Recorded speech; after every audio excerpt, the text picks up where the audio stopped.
You are running when the night explodes. You are not sprinting on a road. There is no clean path. You are tearing through wet brush on a steep hillside, your boots sliding on roots slick with rain and rot. The jungle is black and loud, not with music, but with insects, and your own breath ripping in and out like a saw. Somewhere behind you, something heavy thumps into the earth and shakes your ribs. Dirt rains down through the leaves. A second later comes the sound that follows explosions after your ears recover, a hard crack, then a rolling boom that seems to travel through the trees like a wave. You feel the heat of it even from here, a blunt warmth that punches the back of your neck. Your throat tastes like metal. Your tongue is dry. The air is wet, but it does not help. It is like breathing through a soaked rag. You drop low without thinking because thinking gets you killed. Your body knows the drill before your mind can name it. You press your cheek to the ground. The soil is warm and crawling. Ants bite without hesitation. You do not brush them off. You cannot. Not now. You keep your rifle hugged tight against your chest to stop it from clattering. Above you, the canopy shivers. The leaves twitch as if the jungle itself flinches. Another impact hits lower down the slope. The blast is close enough that you feel it in your teeth, a sharp vibration that makes your jaw ache. You clamp down to keep them from chattering. The light is wrong. It is not moonlight. It is the pale flash of flares burning somewhere in the valley, turning the trees into thin black ribs.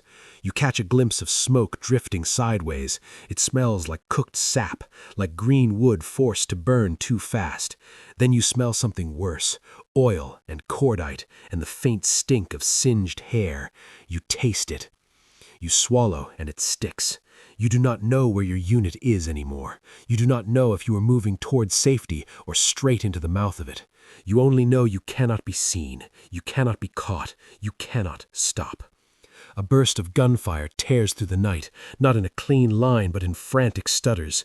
The sound is close enough that you picture the muzzle flashes without seeing them, the tiny, violent flowers of light. You freeze again, your muscles lock, your heart hammering so hard it feels like a second set of footsteps. Somewhere below, men shout, but the words do not matter. The jungle swallows language and spits out only panic. You smell sweat, not yours. Someone else's is close. You cannot tell if it is one of yours. You cannot risk a sound. You keep your face down and let the mud smear across your skin. This is the part nobody tells you about when they talk about duty. This is the part that turns orders into a cage. The air is too thick to breathe, the darkness too complete to see, and every noise feels like it is aimed directly at you. You understand in a raw, simple way that the island is not a location on a map anymore. It is a trap. It is a stomach. It is closing. Now, before you go any further, you need to understand what this is. You are stepping into a simulation of survival inside history, where one wrong decision can stretch into years, where belief can become a weapon that never stops firing. If you want more stories like this, slow, heavy, and realistic, subscribe. You do not have to, but it helps you stay close to the next lesson, the next warning, the next moment where history tries to swallow you whole. Now you rewind. You rewind the night back into a day that still has structure. You rewind the blasts back into silence.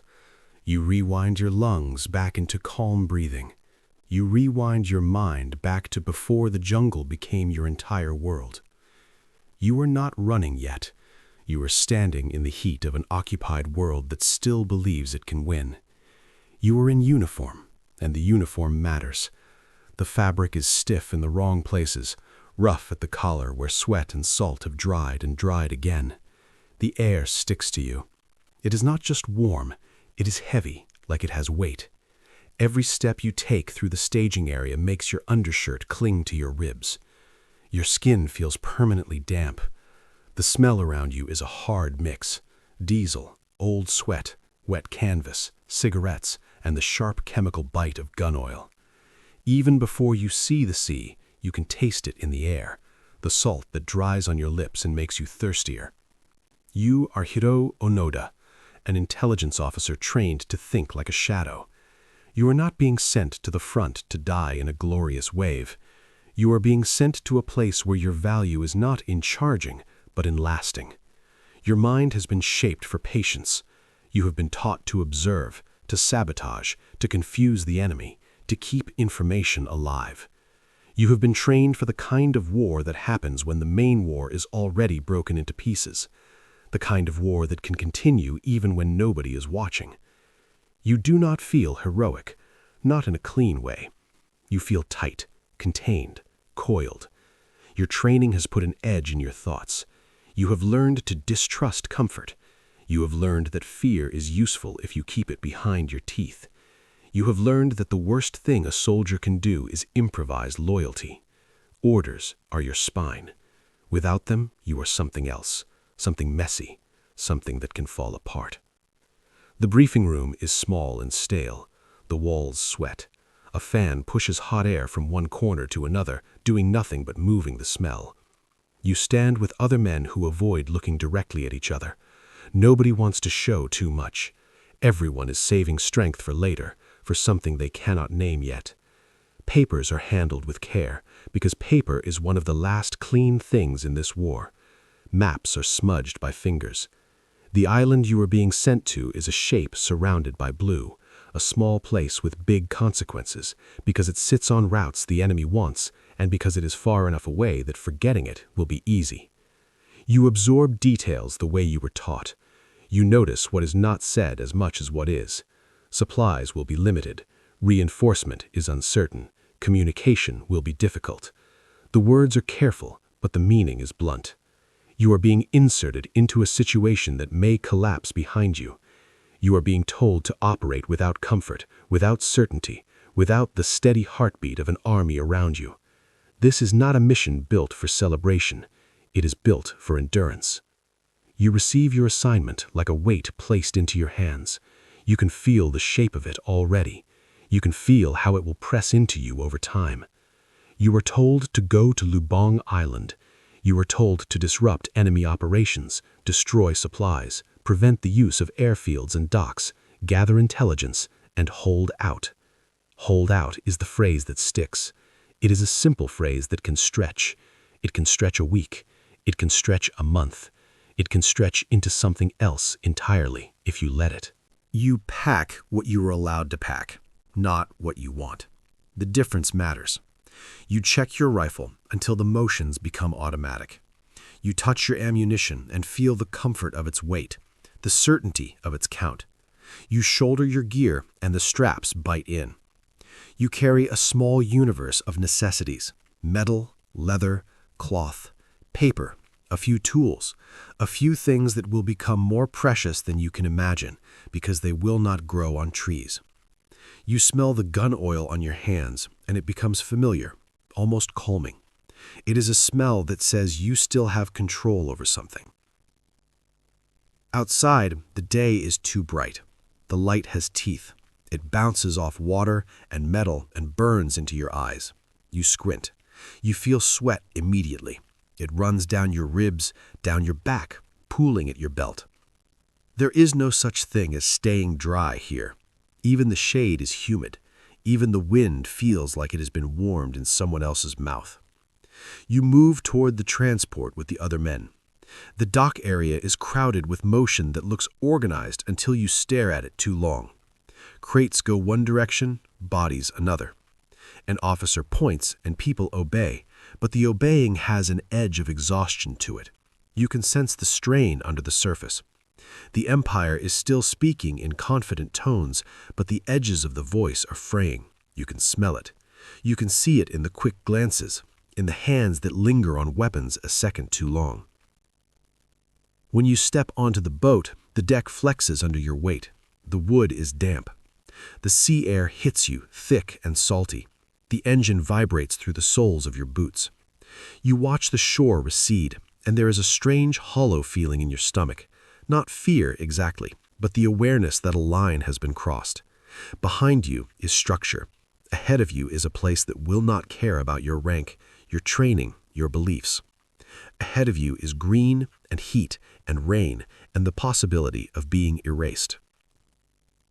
As the boat cuts through the water, spray hits your face. It dries into salt. You wipe it away and your fingers come back gritty. The horizon is flat. the kind of flat that makes you feel small. The sun presses down like a hand. You shift your shoulders under your pack. Your muscles ache already, and you have not even arrived. You listen to the engine, a steady, brutal sound, and you think about time. How long until land? How long until contact? How long until this is normal? Lubang appears as a darker line against the blue, then becomes texture. Hills, trees, a rough coastline. From a distance, it looks peaceful. That is how islands trick you. It looks like a place to rest. It looks like a place that exists outside the war. But you know better. You know the enemy can be anywhere. You know the island will have eyes. Villagers, patrols, informants, men with guns who do not wear your uniform. You know the jungle will offer cover, but cover works both ways. You know every path is also a corridor for ambush. When you land, the air changes. It is still sea air, but the jungle is close enough that you smell the wet earth behind the salt, rotting leaves, mud, warm plants bruised underfoot. The smell is alive and decaying at the same time. It gets into your nose and sits there.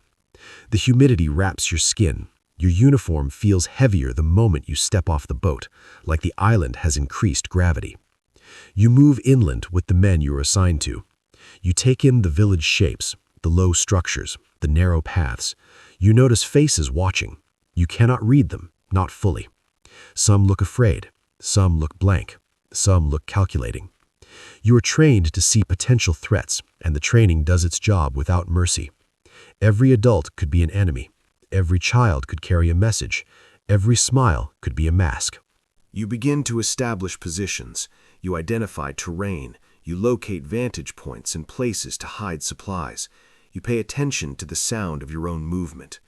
On the mainland, you can get away with noise. Here, noise travels differently. The jungle seems to hold it and throw it back. You can hear your boot break twigs. You can hear your gear clink softly if you let it.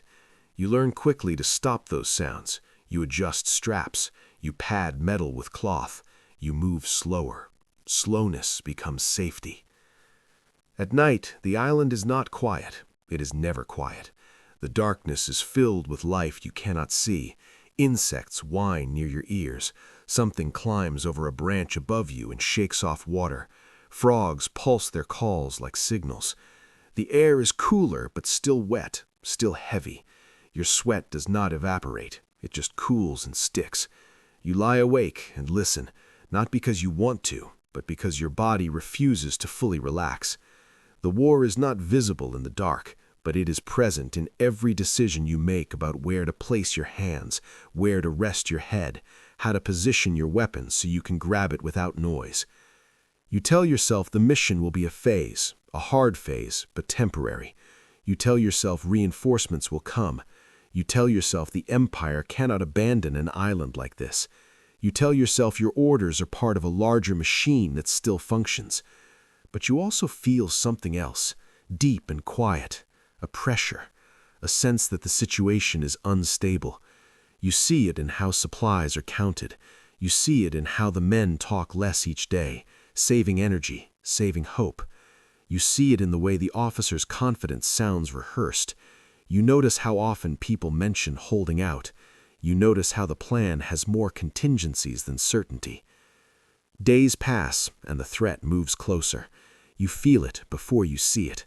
A change in the air, a distant engine that does not belong, a rumor carried by villagers who do not meet your eyes. You look at the sky more often. You listen for aircraft. You watch the sea line for shapes. Your body stays tight, always ready to drop, to run, to shoot. Then the disaster begins to form its outline. It starts with sound, as it always does, a low rumble that is not thunder, a droning that grows until you can feel it in your chest. Men point. Everyone looks up. The sky is a hard blue, and the sun is bright enough to hide danger until it is almost on top of you. Then you see them, shapes moving with purpose, too smooth, too confident, the kind of confidence that comes from being above the ground, from knowing most bullets will miss. Your mouth goes dry, your palms sweat, your brain runs through options, cover, concealment, Dispersion. Do not bunch up. Do not stay near supplies. Do not stand in the open. You move without waiting for permission, because survival has its own chain of command. And then the world starts to break, and you understand why your orders were shaped like iron. Because on this island, once the larger war starts to pull away, once the main forces collapse or retreat, what remains is not a clean battle with clear lines. What remains is you, your training, your weapon, and the jungle that can hide you for a night or for a lifetime. And somewhere ahead of you, already waiting in the darkness that has not arrived yet, is that moment you saw at the beginning. You running through wet brush while explosions shake the earth, trying to stay unseen, trying to stay alive while the island closes around you like a fist. You step off the last edge of anything that feels organized, and the island takes you. The jungle does not welcome you. It does not threaten you either. It simply closes around you like a mouth that never needed to open in the first place. The first thing you notice is how fast you start sweating again. Not the normal sweat of marching or working. This is constant, unavoidable moisture that leaks out of you as if your body is trying to become part of the air. Your uniform sticks to your back and shoulders. The straps of your pack bite into damp skin. Every step pushes your boots into ground that gives a little, like it is tired of holding itself together. The smell is thick and honest, wet dirt, crushed leaves, rot, and the sharp green bite of plants that bleed when you brush them. It gets into your nose and stays there. It becomes the default smell of your existence. You are moving with purpose, but purpose has already started to change. Yesterday it was a mission. Today it is movement, just movement. You walk because stopping makes you visible. You walk because the open areas, the paths, the village edges, the clear lines of sight all feel like traps. You walk because your training tells you the enemy can own the ground without owning the jungle. The jungle is messy. The jungle is noise. The jungle is cover. You are here to become difficult to find, difficult to predict, difficult to erase. The canopy blocks the sky in patches. Sunlight doesn't pour down. It leaks through in bright knives that cut across your eyes and then disappear. You lose your sense of direction faster than you expected. A compass helps, but the ground lies. A hill that looks gentle from one angle becomes a steep, slippery climb when you hit it. Every surface is either sharp or slick. Vines catch your gear, branches slap your face, leaves smear water across your cheeks. The water isn't clean. It tastes like plant and soil and whatever crawled through it before it hit your mouth. You swallow anyway, because thirst is not dramatic. It is just a slow tightening in your throat that makes your thoughts narrow until you can't think of anything else. You learn the island's sounds the way you would learn a new language, by being punished for misunderstanding it. Insects whine near your ears like small machines. Birds shriek in bursts that sound like warnings you can't translate. Something heavy moves in the brush and you tense, rifle lifting, finger disciplined but ready. Then it's just a boar or a lizard or nothing at all, only the jungle shifting as it settles. You realize how much noise you make compared to everything else. Your boots scuff, your pack creaks, metal taps metal if you let it. You start adjusting without thinking. You wrap loose parts, you tighten straps, you pad anything that can click. Every small sound feels like a flare. Night comes fast, and it comes thick.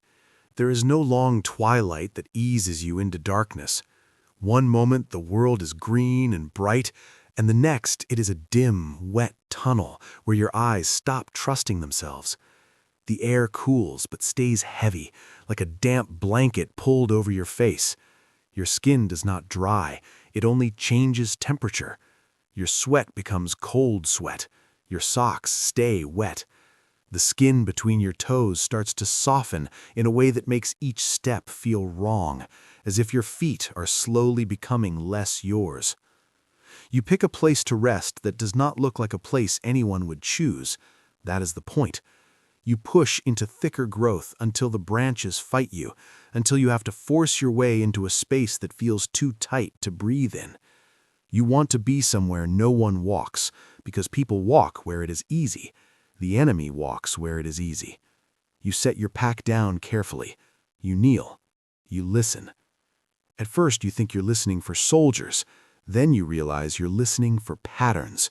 Because the jungle has its own rhythm, and anything outside that rhythm stands out like a stain. A snapping branch where there shouldn't be one. A pause in the insect noise, like the world is holding its breath. A human cough, a scraped boot, the faint clink of gear. You sit with your rifle across your knees, and you wait until your heartbeat stops feeling like an alarm. Sleep comes in pieces. You don't drop into it. You sink into short blackouts and wake up sharp, convinced you missed something. Each time your eyes open, you have to remember where you are. The smell of wet leaves in your own body comes back immediately. Your jaw is tight. Your hands ache from gripping the rifle too long. You swallow, and your throat is dry again. You taste salt, metal, and the stale edge of fear. When you close your eyes, you see shapes, trees that look like people, shadows that look like movement. Your mind starts trying to fill in the gaps the darkness creates. You hate that. You force your thoughts back into discipline, back into simple things. Count your ammunition, check your gear, remember your instructions. The next days become the start of a routine that feels less like living and more like not dying. You move early. You avoid open ground. You watch the edges of clearings the way you would watch a loaded weapon. You keep to broken terrain, ridges, gullies, places where sound and sight don't travel cleanly. You begin to build a map in your mind, not a neat one with names and lines, but a survival map. Where the ground is soft, where water collects, where the trees thin out, where you saw smoke once, where you heard distant motors. You start caching small supplies in hidden spots. You bury things in oilcloth. You mark locations with tiny signs only you will notice. A bent branch, a scratch on bark, a stone turned over. It feels ridiculous at first, like playing games in the forest. Then you realize those marks are the difference between having a canteen tomorrow and dying thirsty because you cannot find what you hid. Your hunger changes shape. At first, it's just an empty feeling, a minor irritation under your ribs. Then it becomes a constant presence, like a hand pressing inward. You eat what you can. You chew rice when you have it and savor each grain as if it's currency. You learn quickly that the jungle offers food, but it makes you work for it and punishes mistakes.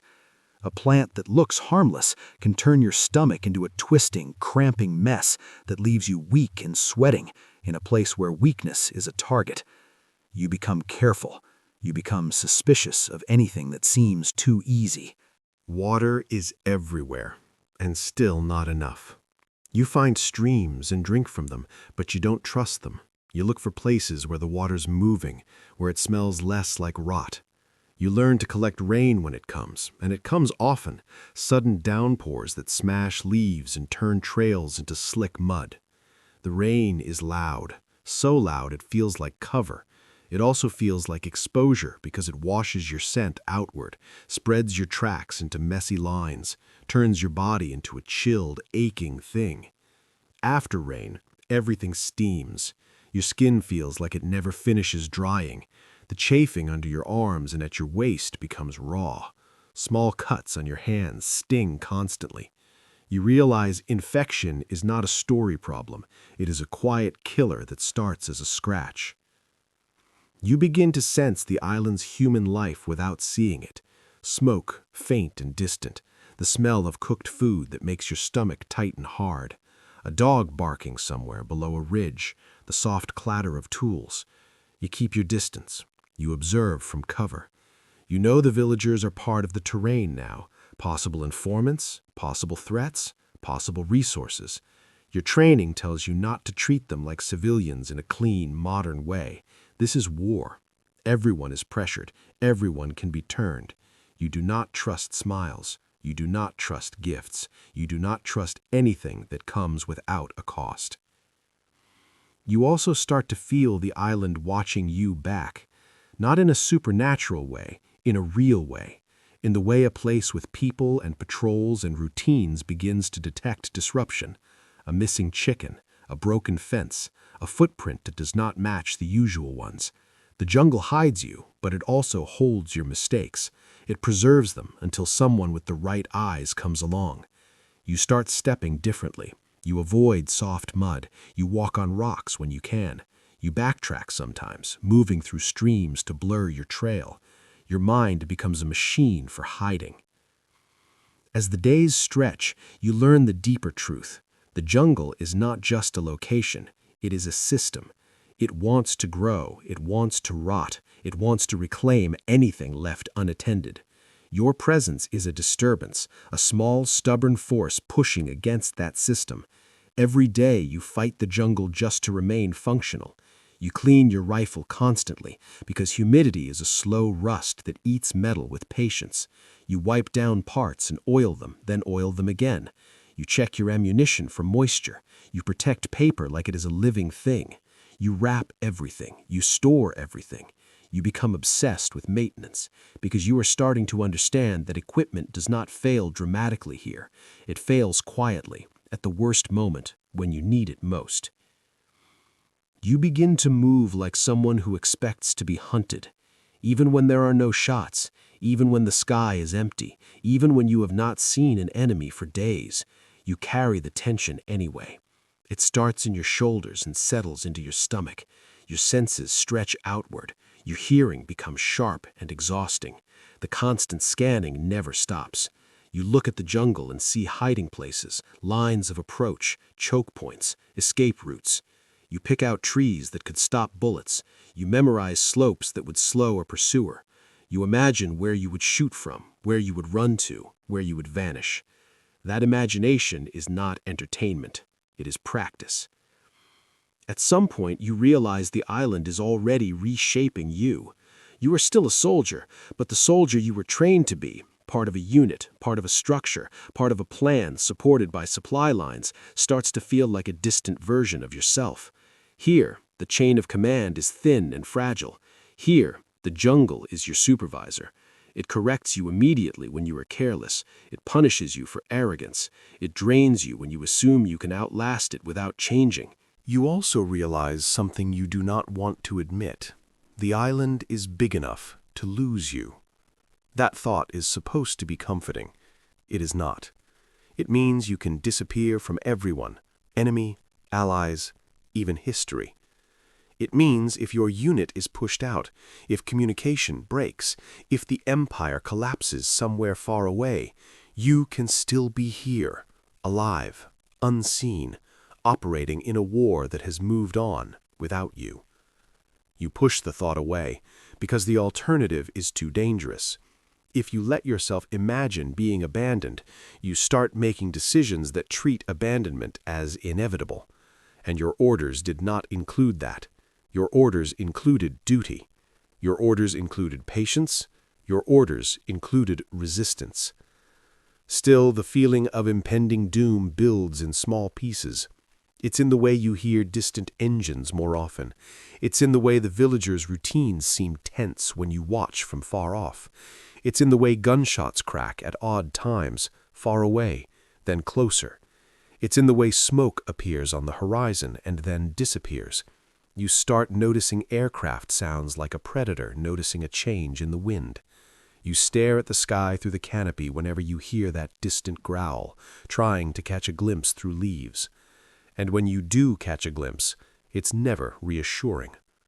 Your world narrows to survival math: distance, concealment, food, water, ammunition, clean weapon, dry matches, intact boots. The more you focus on those basics, the less room there is for hope.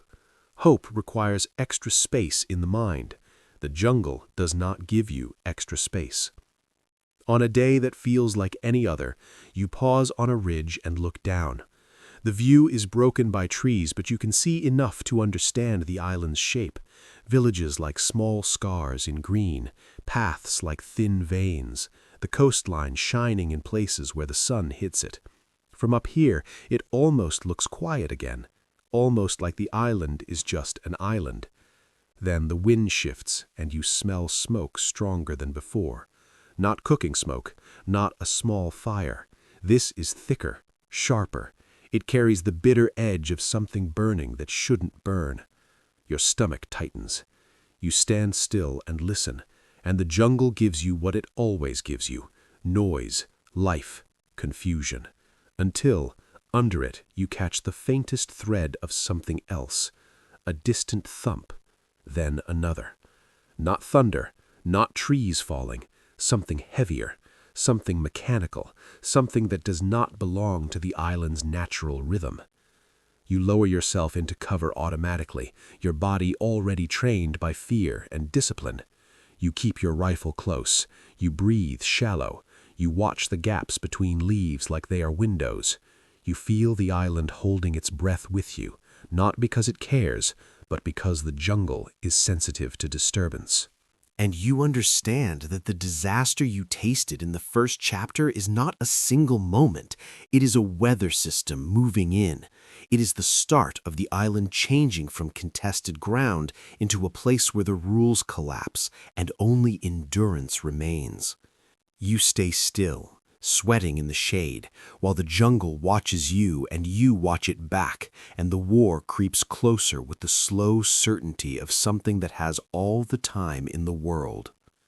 You are awake before the first explosion, but you feel it coming before you hear it. The jungle has a way of warning you without words. The insects change their rhythm. Birds lift off all at once, not panicked, just gone. The air feels tight, like it is being pulled thin.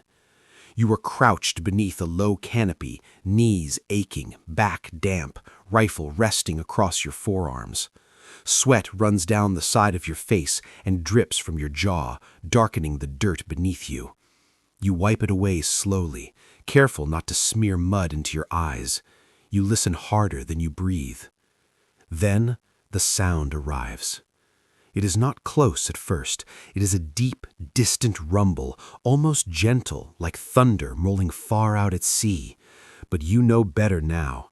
Thunder does not come with engines. Thunder does not move with intention. This sound grows steadier, heavier, and you feel it more than hear it, a pressure building behind your ribs. Your jaw tightens, your shoulders rise without permission. Somewhere above the canopy, something large is moving exactly where it wants to. You tilt your head back, trying to find a break in the leaves. Sunlight flashes through gaps as the branches sway. For a second you see nothing. Then you catch it, a dark shape sliding across the blue, smooth and confident. Another follows it, and another. They do not hesitate. They do not search. They already know where they are going. Your body reacts before thought finishes forming.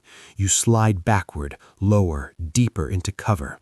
Your boots scrape softly and you freeze, heart hammering, waiting to see if the jungle betrays you. It does not. The ground holds. You shift again, slow and controlled, until your outline breaks into branches and shadow. Your rifle feels heavier than it did yesterday. Your hands sweat against the wood and metal. You grip tighter, not because it helps, but because letting go feels impossible. The first bomb hits far enough away that the sound arrives before the force. A sharp crack slices through the air, followed by a delayed thud that rolls through the ground. The trees shudder, leaves rain down, dirt shakes loose from roots and patters across your helmet and shoulders. Your ears ring, a high, thin sound that makes the rest of the world feel distant and wrong. You open your mouth without realizing it, sucking in damp air that tastes like dust and burned sap. You press yourself flat against the earth. Your chest vibrates with each impact now, closer than before. The jungle is no longer just noise, it is movement. Branches whip, trunks sway. Somewhere a tree splits with a sound like bone breaking. You smell smoke, sharp and bitter, cutting through the usual rot and green. It burns your throat. You swallow, and it sticks. The bombing is not random. You can feel that too. It moves across the island in a pattern, sweeping, probing, chewing through areas that matter. Paths, clearings, places where humans leave their marks. The enemy is not guessing. They are stripping the island of places to stand. You think of the villages you watched from the ridges. You think of the narrow docks, the paths worn smooth by feet. You imagine fire tearing through those spaces, people scattering, structures collapsing. You push the images away because they serve no purpose now. Sympathy is heavy. You need to stay light. Gunfire joins the explosions, sharp and close. It cracks through the jungle in uneven bursts, echoing off hills, bouncing in ways that make direction hard to judge. You hear shouting, but it blends into the chaos, voices stretched and distorted by distance and fear. You recognize nothing clearly. You only know that the island is no longer a place to hide quietly. It is awake, loud, and violent. You move when the ground shakes hard enough to mask your sound. You crawl first, slow and deliberate, dragging your pack through wet leaves. Mud smears across your forearms. Ants bite into your skin and you ignore them. Pain is background now. You rise into a crouch when you reach thicker brush, pushing through with your shoulders, feeling thorns scrape fabric and skin. You tear a hole through green and slip into it, heart pounding, ears straining. You are not thinking about victory. You are thinking about spacing, about not being where the last explosion landed, about staying off obvious routes, about never being seen from above. You stay under cover even when it slows you, even when your legs burn and your breath comes short. The open ground feels radioactive. You glance at it the way you would glance at fire, aware, cautious, unwilling to get close. Somewhere nearby, a firefight flares and dies. You hear automatic fire rattle, then stop abruptly. You wait for it to start again. It doesn't. The silence that follows is worse than the noise. Silence means someone ran, or someone fell, or someone is waiting. You stay still, every muscle tight, every sense stretched thin. Minutes blur. Time loses its clean edges. You move when you can. You stop when you must. Sweat pours off you, soaking your clothes until they feel like extra skin. Your boots are heavy with mud. Your calves ache. Your mouth is dry despite the damp air. You swallow and feel nothing change. You force yourself not to drink yet. Water is precious. You do not know how long this will last. The bombing shifts closer. A blast hits uphill from you, close enough that the concussion slams into your back and knocks the breath out of you. You grunt, the sound ripped from your chest, and you clamp your mouth shut immediately, horrified at the noise you made. Your ears ring harder now, a dull roar that makes everything feel underwater. You lie still, gasping silently, pressing your face into the ground as dirt and leaf fragments rain down. Your heart is wild, out of control. You count breaths, slow, in, out. You force your body to listen. When you dare to move again, the jungle looks wounded. Smoke curls between the trees. Leaves are torn and shredded. The ground is cratered in places, blackened and steaming. The smell is overwhelming now. Burned wood, explosives, something organic cooked too fast. It coats your tongue. You gag once, quietly, and swallow it down. You are alone.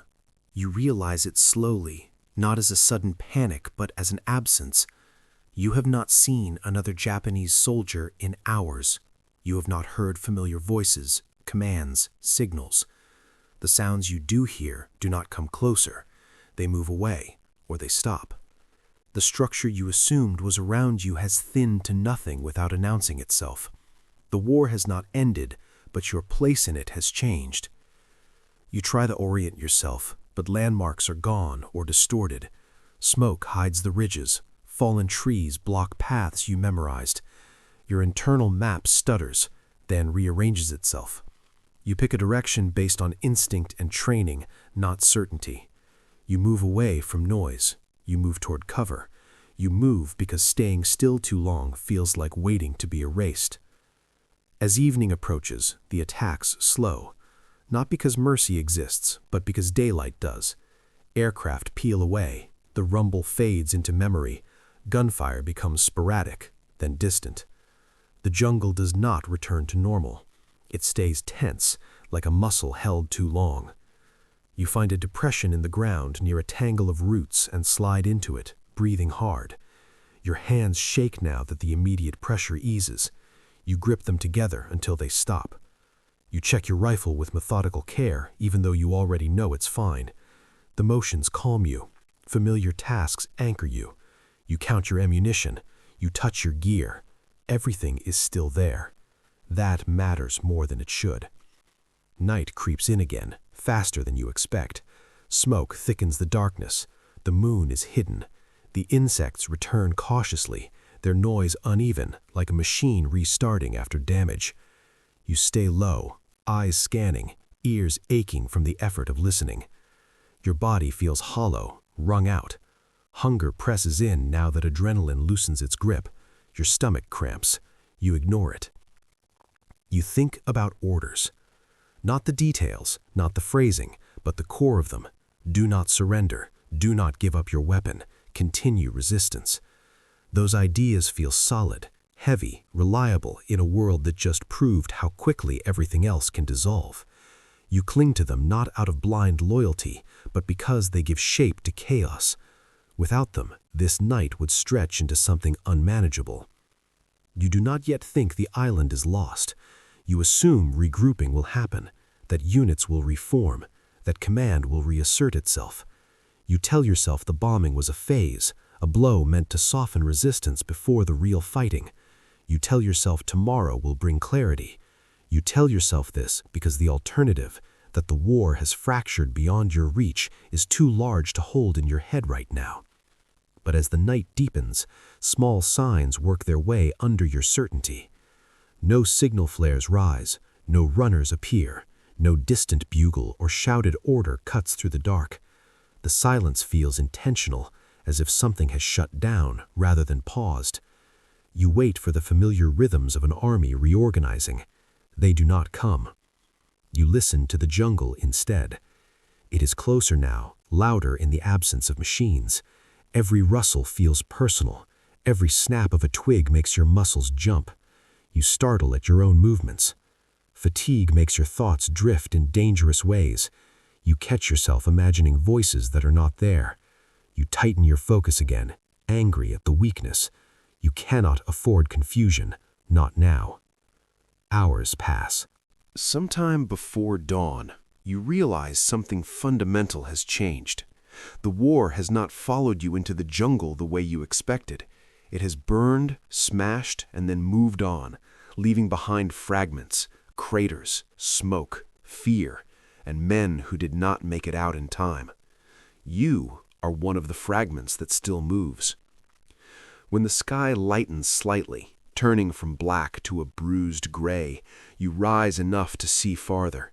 The view is broken and ugly. Smoke still rises in thin columns. A clearing you once watched is scorched. No movement, no flags, no sign of organized resistance. The island looks wounded and abandoned in places, alive and hostile in others. You feel a cold pressure settle behind your eyes. This was not just an attack, it was a severing. Supply lines are gone, communication is gone. The certainty that someone above you knows where you are and what you are doing feels thin, almost imaginary. You are still a soldier, still armed, still trained, but the world you were trained for is slipping away faster than you can chase it. You shoulder your pack and adjust the straps again. Your body complains, loudly, but you ignore it. Complaints do not change reality. You take one last look at the damaged landscape, then turn back into the trees. The jungle accepts you without comment. You move deeper, choosing shadow over visibility, complexity over speed. You tell yourself this is temporary. You tell yourself command will find you. You tell yourself the empire does not forget its officers. But beneath those thoughts, quieter and more dangerous, another understanding takes root. If no one comes, you will still be here. You will still have your rifle. You will still have your orders. And this island, burned, broken, and alive, will become the entire world you are allowed to exist in. The sky brightens enough to reveal the smoke more clearly, and you disappear into the green, carrying the war with you as it pulls away from everything else. You find the paper by accident, which makes it more dangerous. It is not placed carefully. It is not handed to you. It does not come with ceremony. It lies half-soaked in a shallow depression where rainwater is collected, the edges dark and soft, the ink blurred, but still readable. You almost step on it. Your boot stops inches away, muscle memory freezing you mid-stride. White does not belong on the jungle floor. White means human intention. You crouch slowly, scanning first, not touching.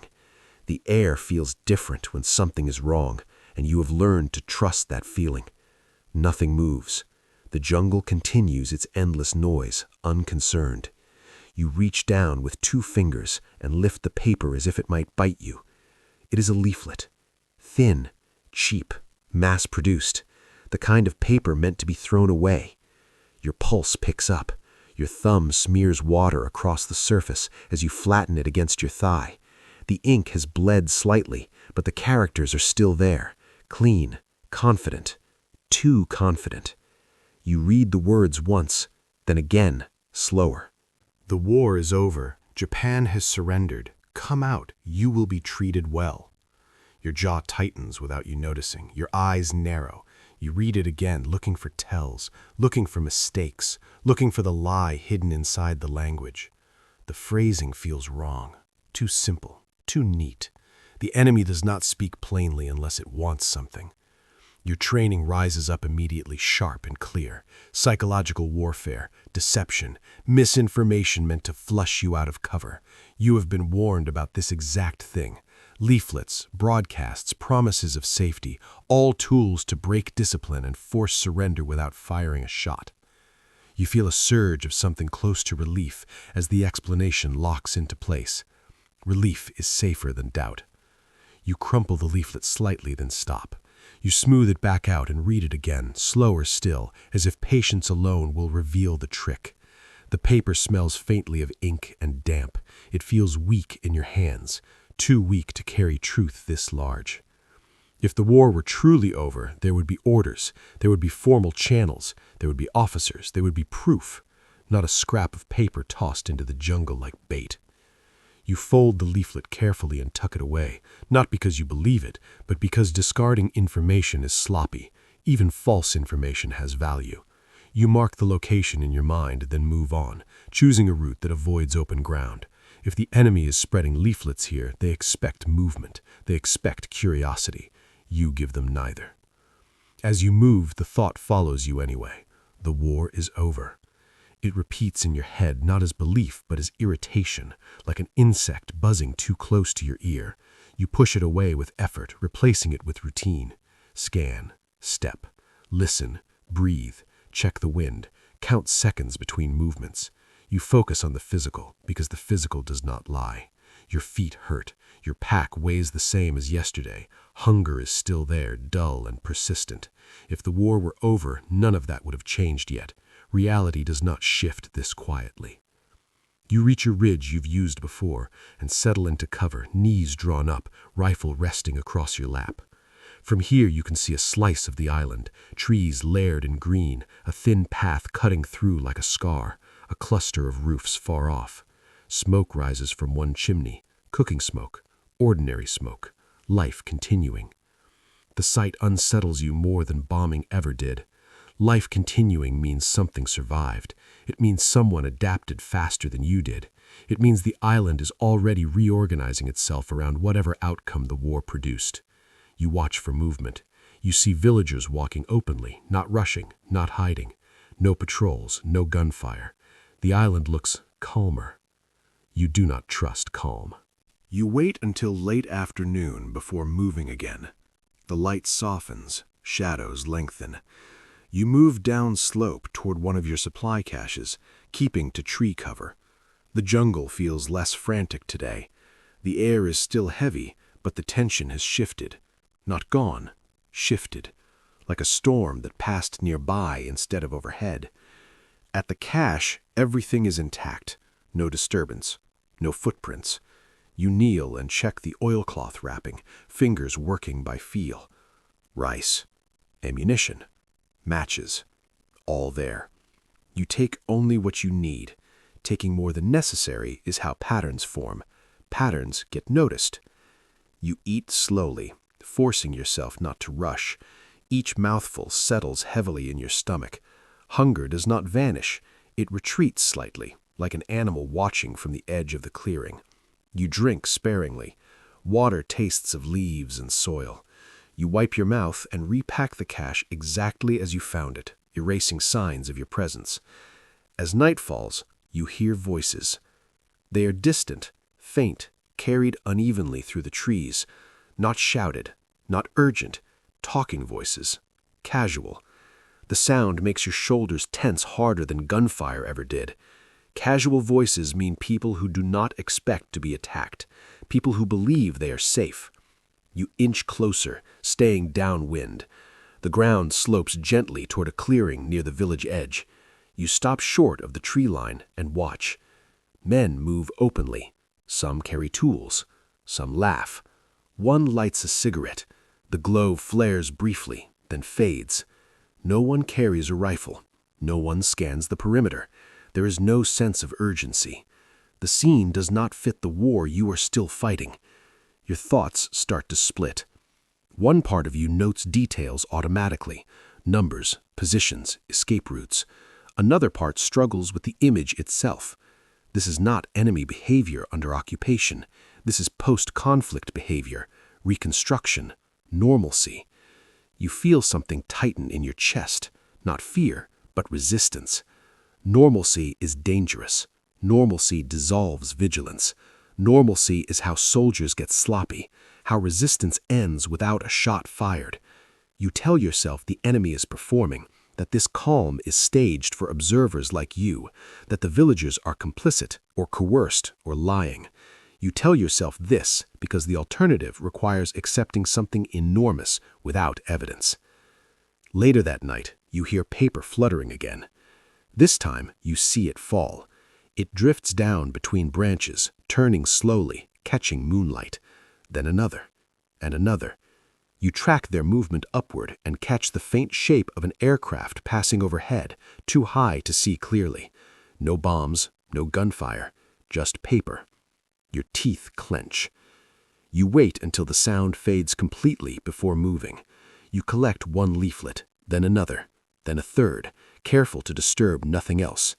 You retreat deeper into cover and read them under dim light filtered through leaves. They say the same thing. The war is over. Japan surrendered months ago. Soldiers are urged to come out. Food and medical care will be provided. Families. Families. That word hits harder than you expect. You have not thought about family in a long time, not directly. The jungle does not leave room for that kind of thinking. But now the word sits there, printed cleanly, pretending it still has meaning. You feel anger rise, sharp and defensive. Using family is a tactic. Using longing is cruel. You crumple one leaflet tight in your fist, then force your hand open and smooth it again. Losing control wastes energy. You analyze instead. The dates are vague. The authority cited is enemy-controlled. There is no mention of your commanding officers by name, no official seal you recognize, no code, no verification. The enemy knows how to forge, how to manipulate, how to tell half-truths that sound complete. If Japan had truly surrendered, your orders would have changed. Someone would have come. Someone would have found you. An intelligence officer is not abandoned with no confirmation. The empire may be weakened, but it does not dissolve into rumors. You decide the leaflets are bait. Bait meant to draw you out into the clearing, to expose yourself, to make you careless. You imagine stepping into the clearing, hands raised, only to be surrounded, captured, paraded, interrogated. You imagine giving up your rifle and feeling naked immediately after. The thought makes your stomach twist. You burn one leaflet carefully, using a match shielded by your body. The paper curls and blackens quickly, ash flaking away. The smoke is thin, barely noticeable. You watch it until it is gone, until there is nothing left but a dark smear on the ground. The act feels symbolic, grounding. The war does not end because paper says so. The war ends when orders say so. You keep the others, folded and hidden, evidence of enemy tactics. Days pass. The leaflets keep coming. Sometimes you find them on paths, sometimes in trees, sometimes near water sources, always where you might see them. You avoid touching most of them now. You have read enough.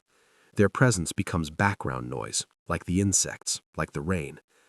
But the island continues to change. Villages grow louder, fields are worked openly, fires burn at night without fear of air attack. You see boats moving along the coast without concealment. You hear radios sometimes, music, voices, static, not military broadcasts, civilian sound. Each observation presses against your certainty. You compensate by tightening discipline. You move less. You stay farther from settlements. You reduce risk. You extend your caches. You plan for a longer stay. If this is a psychological campaign, it will not end quickly. The enemy is patient. You must be more patient. At night, doubt creeps in despite your efforts. It comes when you're exhausted, when your body hurts and your thoughts loosen. It comes when the jungle quiets just enough to leave space. You replay the leaflets in your head, not their message, but their tone. Calm, certain, unhurried. That tone does not match desperation. You counter the thought by remembering training scenarios, enemy broadcasts claiming surrender, false ceasefires, traps. You repeat the logic like a mantra. No official orders, no surrender. You are still at war. Still, something fundamental has shifted. Before, the danger was external, bombs, bullets, patrols. Now it is internal. Now it is the possibility that you are fighting alone, not because the war demands it, but because belief does. You push that thought away hardest of all. Belief is what keeps you alive. Belief gives structure to suffering. Without it, hunger becomes meaningless pain. Isolation becomes madness. You cannot afford that. One evening, as rain falls steadily and the jungle hisses around you, you sit beneath a thick canopy and clean your rifle by touch. Your fingers know every part, every spring, every surface. The metal is cool despite the heat, solid, reliable. You think about the orders you received before landing on the island. Do not surrender. Do not give up your weapon. Continue resistance. There was no expiration date. You take comfort in that. If the empire has fallen, then your duty is to remain until properly relieved, until an officer you recognize with authority you trust stands in front of you and says it is over. Anything less is noise. You finish cleaning and reassemble the rifle, movements smooth and automatic. You test it quietly. It feels right. You shoulder it and feel the familiar weight settle across your back. The leaflets rot slowly where they fall, ink bleeding into pulp, words dissolving back into the soil. The jungle does not care what they say. It only cares that you remain. As you lie down to rest, rain tapping leaves above you, you accept something without naming it. You are no longer waiting for the war to end. You are waiting for proof strong enough to break you out of it. Until that proof arrives, you stay hidden, you stay armed, you stay loyal to the last clear instruction you were ever given. And somewhere, far beyond the island, history moves on without you, quietly, confidently, leaving you behind with a rifle, a belief, and a jungle that is more than willing to keep your secret. Hunger does not arrive all at once. It creeps in quietly, like rust. At first, it is just an awareness, a light emptiness under your ribs that comes and goes. You notice it most when you stop moving, when your body has time to ask questions your mind would rather ignore. You answer it with discipline. You ration. You chew slowly. You tell yourself this is temporary, that supply lines will return, that proper relief will come. You tell yourself you have endured worse in training. Then days stretch. Then weeks begin to blur. The hunger settles in and stays. It becomes a constant pressure, not sharp enough to panic you, not painful enough to demand immediate action. That is what makes it dangerous. It is patient. It waits. It narrows your thinking inch by inch until everything you do is filtered through one simple question. Can this keep me alive a little longer? Your stomach stops growling. That phase passes.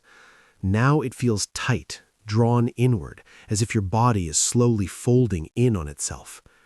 You eat rice when you have it, counting each handful, measuring by instinct rather than scale.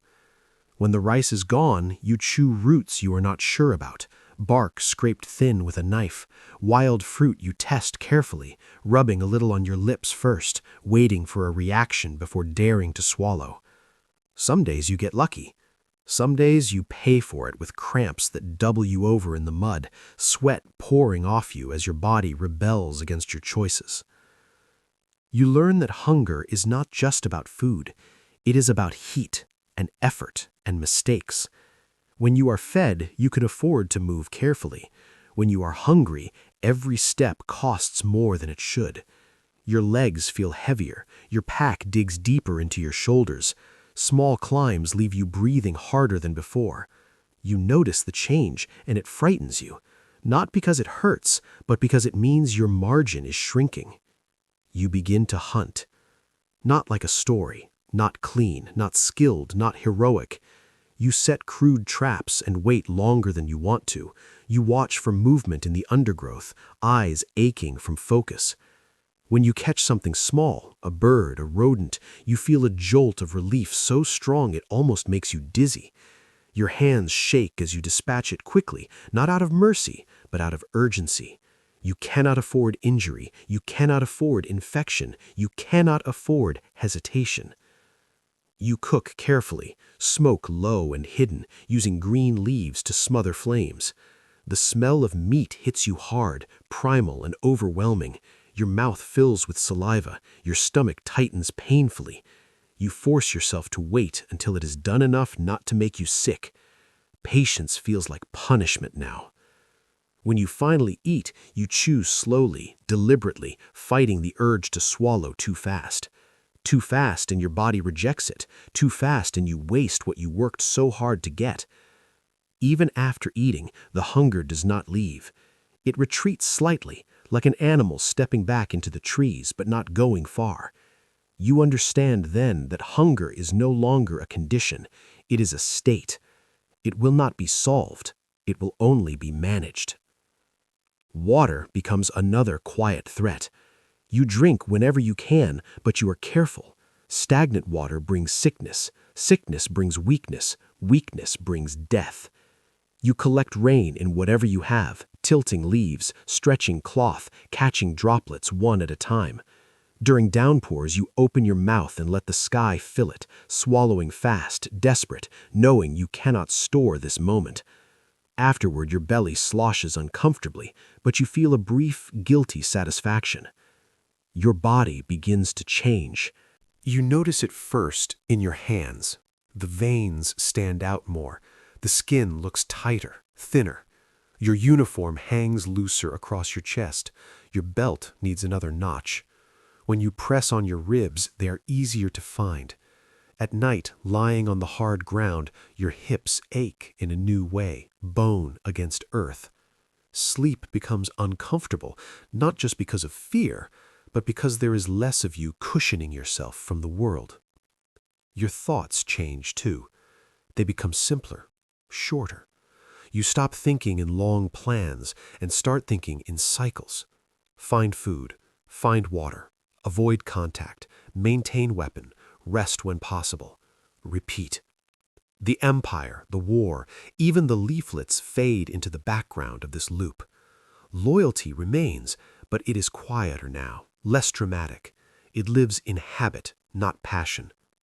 You start stealing, Not in raids, not boldly. You watch villages from a distance and learn their rhythms, when people leave fields unattended, when storage huts are quiet, when dogs are tied up. You move at night, barefoot sometimes to reduce noise, wincing as stones and thorns cut into softened skin. Each step feels exposed, each breath feels too loud. When you take rice, you take little. When you take vegetables, you take only what you can carry easily. You leave things where possible, trying to make the loss look like an animal's work. You hate this part. Not morally, but strategically. Every theft is a signal. Every missing item sharpens attention. You know this. You do it anyway, because hunger does not care about long-term consequences. Afterward, guilt creeps in. Not for the villagers, but for the risk. You imagine them talking. You imagine patrols forming. You imagine traps laid where food once was. You move your camps more often now. You never sleep in the same place twice if you can help it. You feel the island learning you as you learn it. The jungle does not provide comfort during this phase. It becomes indifferent in a colder way. The rain still falls. The insects still bite. The plants still cut and scrape. None of it changes because you are suffering.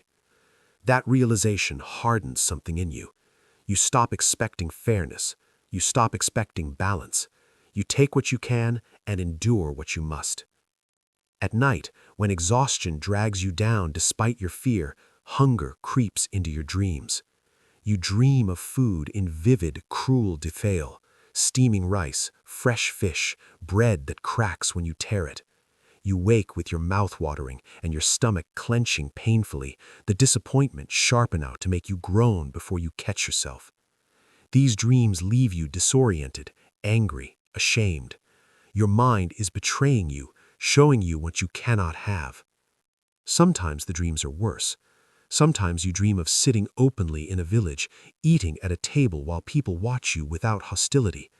Sometimes you dream of being handed food without having to steal it. Those dreams leave a residue that lingers into waking, a dangerous softness that scares you more than hunger ever could. You counter it by cleaning your rifle, by checking traps, by forcing your mind back into discipline. You tell yourself this suffering has meaning. It must. Otherwise, it is just pain stretched across time. You remember your orders more often now, not because someone reminds you, but because they give shape to the suffering. You are not starving randomly. You are enduring. You are not hiding because you are afraid. You are conducting resistance. Framing matters. Without it, the hunger would eat something more important than muscle. The leaflets still appear sometimes, but you barely look at them now. Paper does not fill your stomach. Words do not quiet the ache. You are beyond persuasion. Whatever the truth is, it will not announce itself gently. It will come with authority or not at all. One afternoon, after a long stretch without food, your hands begin to shake uncontrollably, not from fear, from weakness. You are crouched beside a stream trying to spear a fish with a sharpened stick. The water is clear enough to see movement, quick flashes of silver. You wait, timing your thrust. When you strike, your arm moves a fraction too slow. The fish darts away. You strike again, miss again.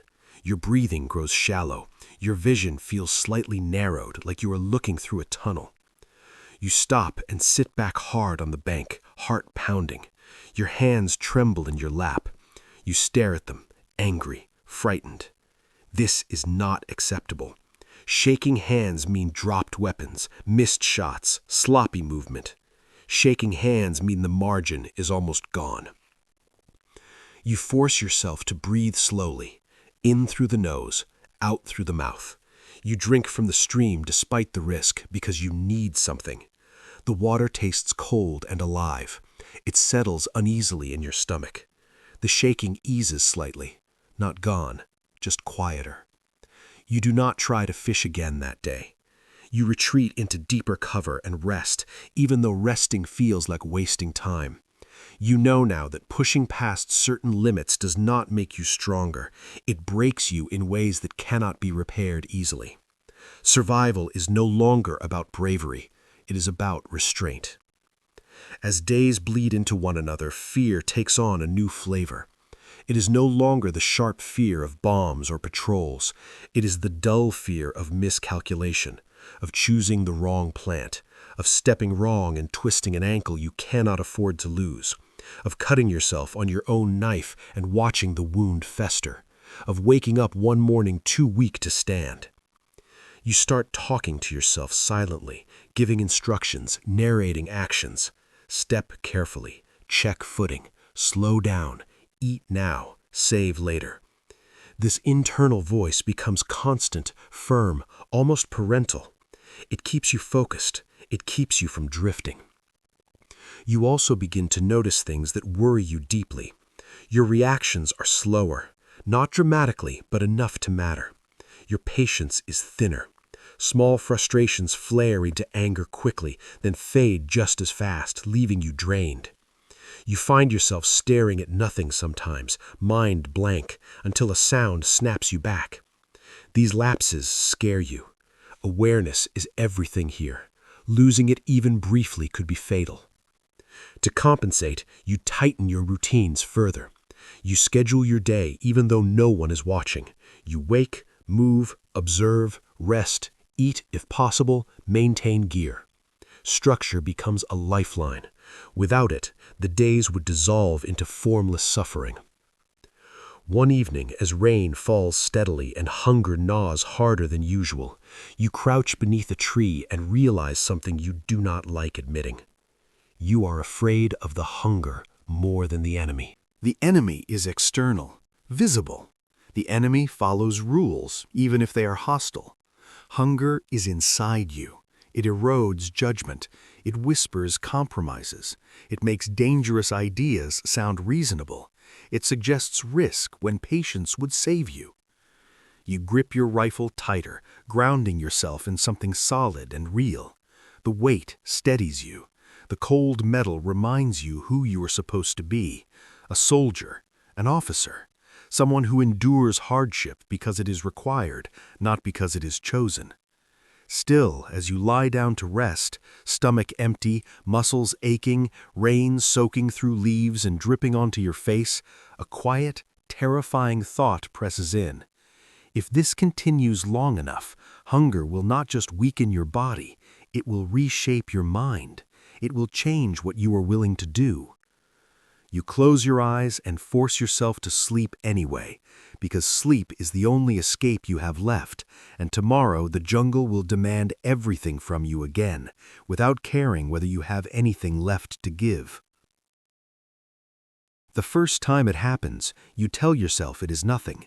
You are sitting still in deep shade, knees drawn up, back pressed against a tree that smells like damp bark and rot.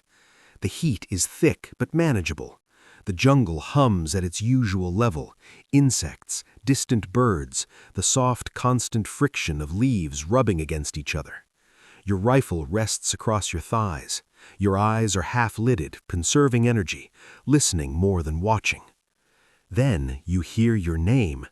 Not shouted, not urgent, just spoken, calmly, from somewhere behind you. Your muscles lock instantly. Your heart slams so hard it feels like it might tear something loose in your chest. You do not turn your head. You do not breathe. Every nerve in your body lights up at once, screaming danger. No one should know your name here. No one should be close enough to speak softly. You listen. Nothing.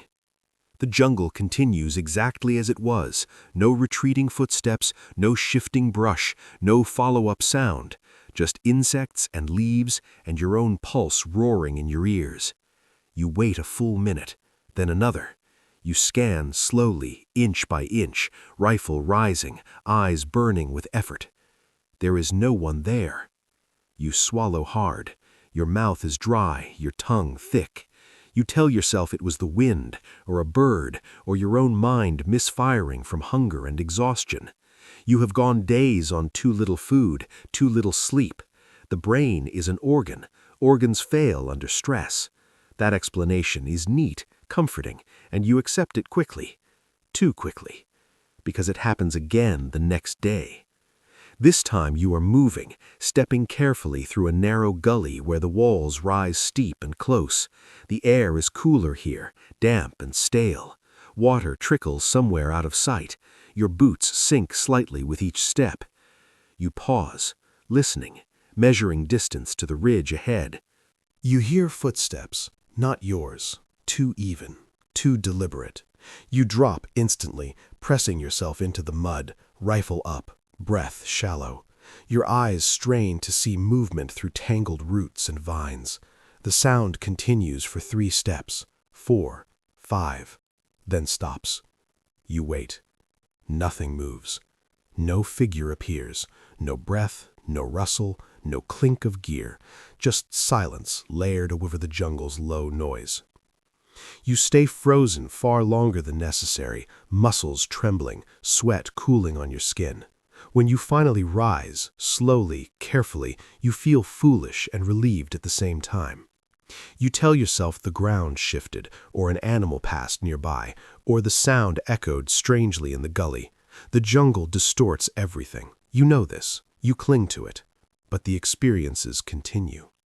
They are never dramatic, never clear enough to confront directly, always at the edge of perception, where doubt lives. A shape in your peripheral vision that disappears when you turn your head, a shadow that looks too straight to be a branch, a voice murmuring something familiar just as you drift toward sleep. Once you smell cooked rice when there is none. The scent hits you suddenly, warm and unmistakable. Your stomach clenches painfully, your mouth floods with saliva. You lift your head, heart racing, convinced you must be near a village. You crawl forward, careful, desperate, scanning through leaves. The scent fades. It does not trail off naturally. It vanishes like a door closing. You are left alone with damp earth and rot, and your own disappointment, sharp enough to make your vision blur for a moment. You press your forehead into the ground and stay there until the wave passes. That night you dream you are sitting at a table. You do not see faces, you do not hear voices. There is just a bowl in front of you, steam rising. White rice, perfect. You reach out and your hands do not shake. You lift the bowl and eat without counting, without fear, without stopping yourself. You wake choking, jaw clenched hard enough to ache, tongue sore where you bit it in your sleep. Your stomach cramps viciously, as if angry at the lie you fed it. You lie still, breathing through the pain, rain dripping steadily onto your face. It takes a long time before you feel steady again. From that night on, sleep becomes dangerous. You avoid it when you can, resting in short stretches, forcing yourself awake before dreams deepen. Exhaustion piles up anyway. Your eyes burn during the day, your reactions slow. Sometimes you forget what you were about to do halfway through doing it. You stop, confused, then retrace your steps mentally until the task returns. You hate this. You were trained for hardship, for isolation, for pain. But you were trained to endure those things within a structure, with boundaries. This feels different. This feels like erosion, like something quietly eating away at the edges of your mind while you are busy trying not to starve. The hallucinations grow bolder when you are weakest.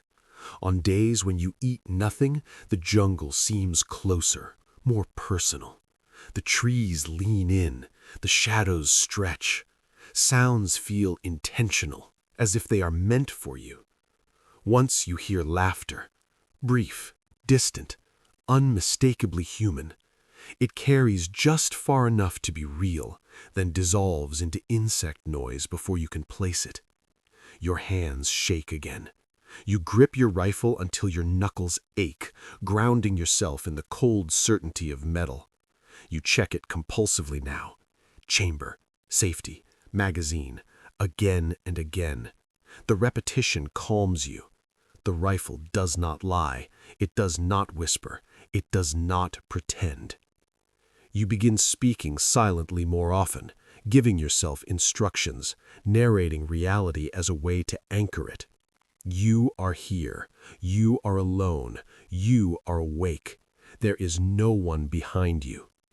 The statements feel childish, but they work, mostly. You also begin to feel watched in a new way, not by the enemy, by memory. Faces from your past surface without warning. Your commanding officer, standing rigid in a clean uniform, eyes sharp, voice steady.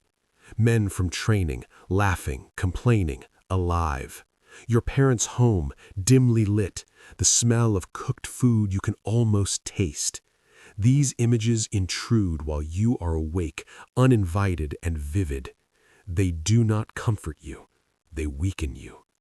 You fight them aggressively, shaking your head, clenching your jaw, forcing your focus back to the present. You remind yourself that nostalgia is a luxury. Longing serves no tactical purpose. You cannot afford softness. But the mind does not obey orders the way the body does. One afternoon, while crouched beside a stream, refilling a container slowly, you see a reflection that makes your breath catch. For a split second, the face staring back at you does not look like yours. It is thinner, eyes sunken deeper, skin stretched tight. The expression is unfamiliar, too sharp, too hollow. You blink hard and the image resolves into something you recognize, but the damage is done. The realization settles heavily. You are changing faster than you can track. You avoid reflective surfaces after that. Still water, polished metal, anything that might show you too much. The worst moments come at dusk. The light fades unevenly, shadows growing long and distorted. Your depth perception falters. Everything looks like something else. Every movement triggers a spike of adrenaline. You feel jumpy, brittle, on the edge of snapping. Once, you nearly fire at a tree branch swaying in the wind. Your finger tightens on the trigger before discipline slams it back. You sit there afterward, shaking, horrified.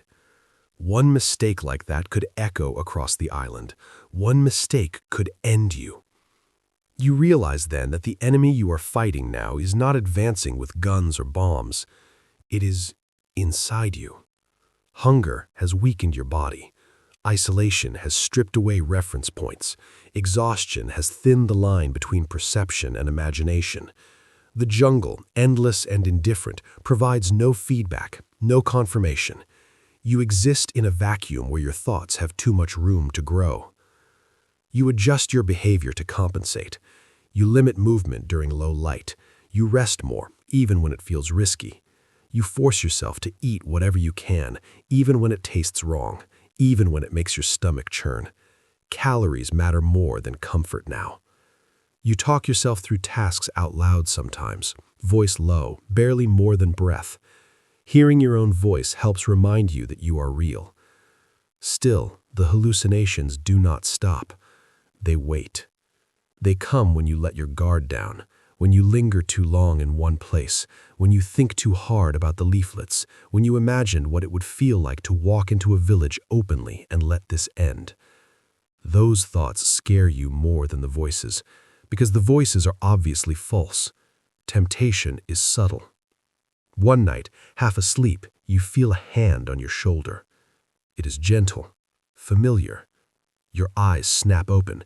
Your body surges into motion, rifle swinging up, heart exploding in your chest. You see nothing, feel nothing. The pressure is gone. You sit there shaking violently, teeth clenched so hard your jaw hurts. You do not sleep again that night. At dawn, as pale light filters through leaves, you sit with your back against a tree and feel something settle in your chest.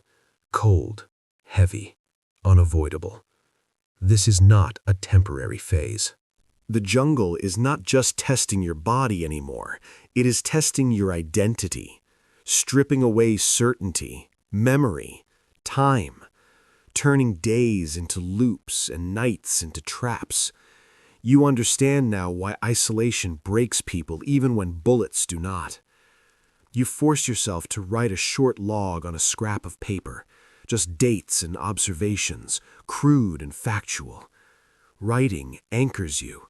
Proof that time is passing, proof that you are still here.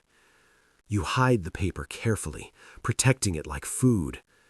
As you shoulder your pack and move on, senses sharp but frayed, you accept something without fully articulating it.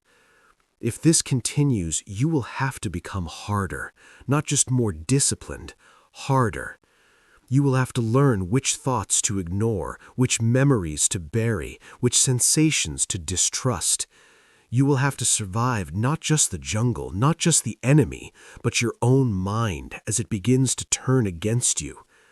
And as you disappear once more into the green, shadows closing behind you, the voices fade for now, patient, confident, waiting for the next moment of weakness, knowing they have all the time in the world. You stop counting the days around the time the first body doesn't surprise you. Death on the island does not arrive like it did in training or in stories. There are no speeches, no final words that mean anything, no clean lines between before and after. It comes quietly, folding itself into the routine until it feels almost expected. That realization scares you more than the deaths themselves because it means something inside you has already adapted. At first, you are not alone. There are still others moving through the jungle with you, men whose footsteps you recognize, whose shapes you can identify in low light without thinking. You do not talk much.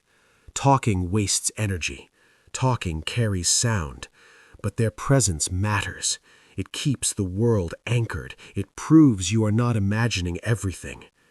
When one of them shifts in the dark, the sound reassures you more than silence ever could. You move together when you can, separating only when necessary. You share information in brief exchanges, routes that feel watched, villages that feel unsafe, places where food might be taken quietly. You never say the word end. You never say lost. You speak as if command is still somewhere above you, just out of reach, busy but intact. The first man to die does not die in combat. He gets sick. It starts small, a fever, sweating worse than usual. He complains of pain in his stomach, doubling over at night, teeth chattering even when the air is warm. You watch him closely, calculating. Sickness is dangerous, but abandoning him feels unthinkable. You ration food harder, giving him more than you can spare. You boil water longer than usual. You try to help without drawing attention. It does not work. One morning, he does not wake up. You crouch beside him, hand hovering over his shoulder, already knowing what you will find. His skin is hot and slack at the same time. His breathing is shallow, irregular. You listen, counting seconds, hoping for a pattern that does not come. Then it stops entirely. The jungle does not react. Insects buzz, leaves drip from last night's rain. The world does not pause for this moment. That feels wrong. It feels insulting. You sit there longer than you should, staring at his face, trying to memorize it, afraid that if you do not, it will blur and disappear like everything else. You bury him quickly, not because you are callous, but because speed is safety. You dig with your hands in a small tool, soil soft and clinging. You keep the grave shallow but hidden, covering it with leaves and debris to mask the disturbance. There is no marker. Markers invite questions. You say nothing ceremonial. You do not have the energy. You take what can be reused. You redistribute weight. You shoulder his share of the loss and move on. Afterward, the jungle feels bigger. Not emptier, bigger, as if removing one human presence stretches the space around you. Conversations shrink. Night feels longer. You catch yourself turning your head to share an observation, then remembering there is no one there. That small moment of forgetting hurts more than the burial did. The next death is louder. A patrol catches movement near a village edge. Gunfire erupts suddenly, sharp and close. You scatter instinctively, moving on practiced routes, hearts pounding, boots barely touching the ground. You hear shouting, enemy voices close and excited. You hear one of your men cry out once, a short sound cut off too quickly. You do not see him fall. You hear the gunshots that follow. 2, 3, then nothing. You keep moving. This is the part that stays with you longest. You do not turn back. You do not rush toward the sound. You know better. You know that charging blindly is how units disappear completely. You tell yourself he is already gone. You tell yourself stopping would only add another body to the ground. Logic does not make it easier. You circle wide hours later when the area feels quieter. You approach cautiously, heart hammering, every sense stretched. You find blood first, then footprints, then nothing else. No body, no equipment, just absence. You understand what that means. The enemy took him. You do not know if he was dead when they did. You do not know what they will do with the body. The thought burns hot and ugly in your chest. You force it down because rage makes noise, and noise gets you killed. After that, no one walks openly near villages anymore. You move farther into the interior. You choose harsher terrain. You accept more hunger in exchange for distance. The jungle becomes thicker, darker, harder to navigate. It also feels safer in a twisted way. Fewer people go there, fewer eyes.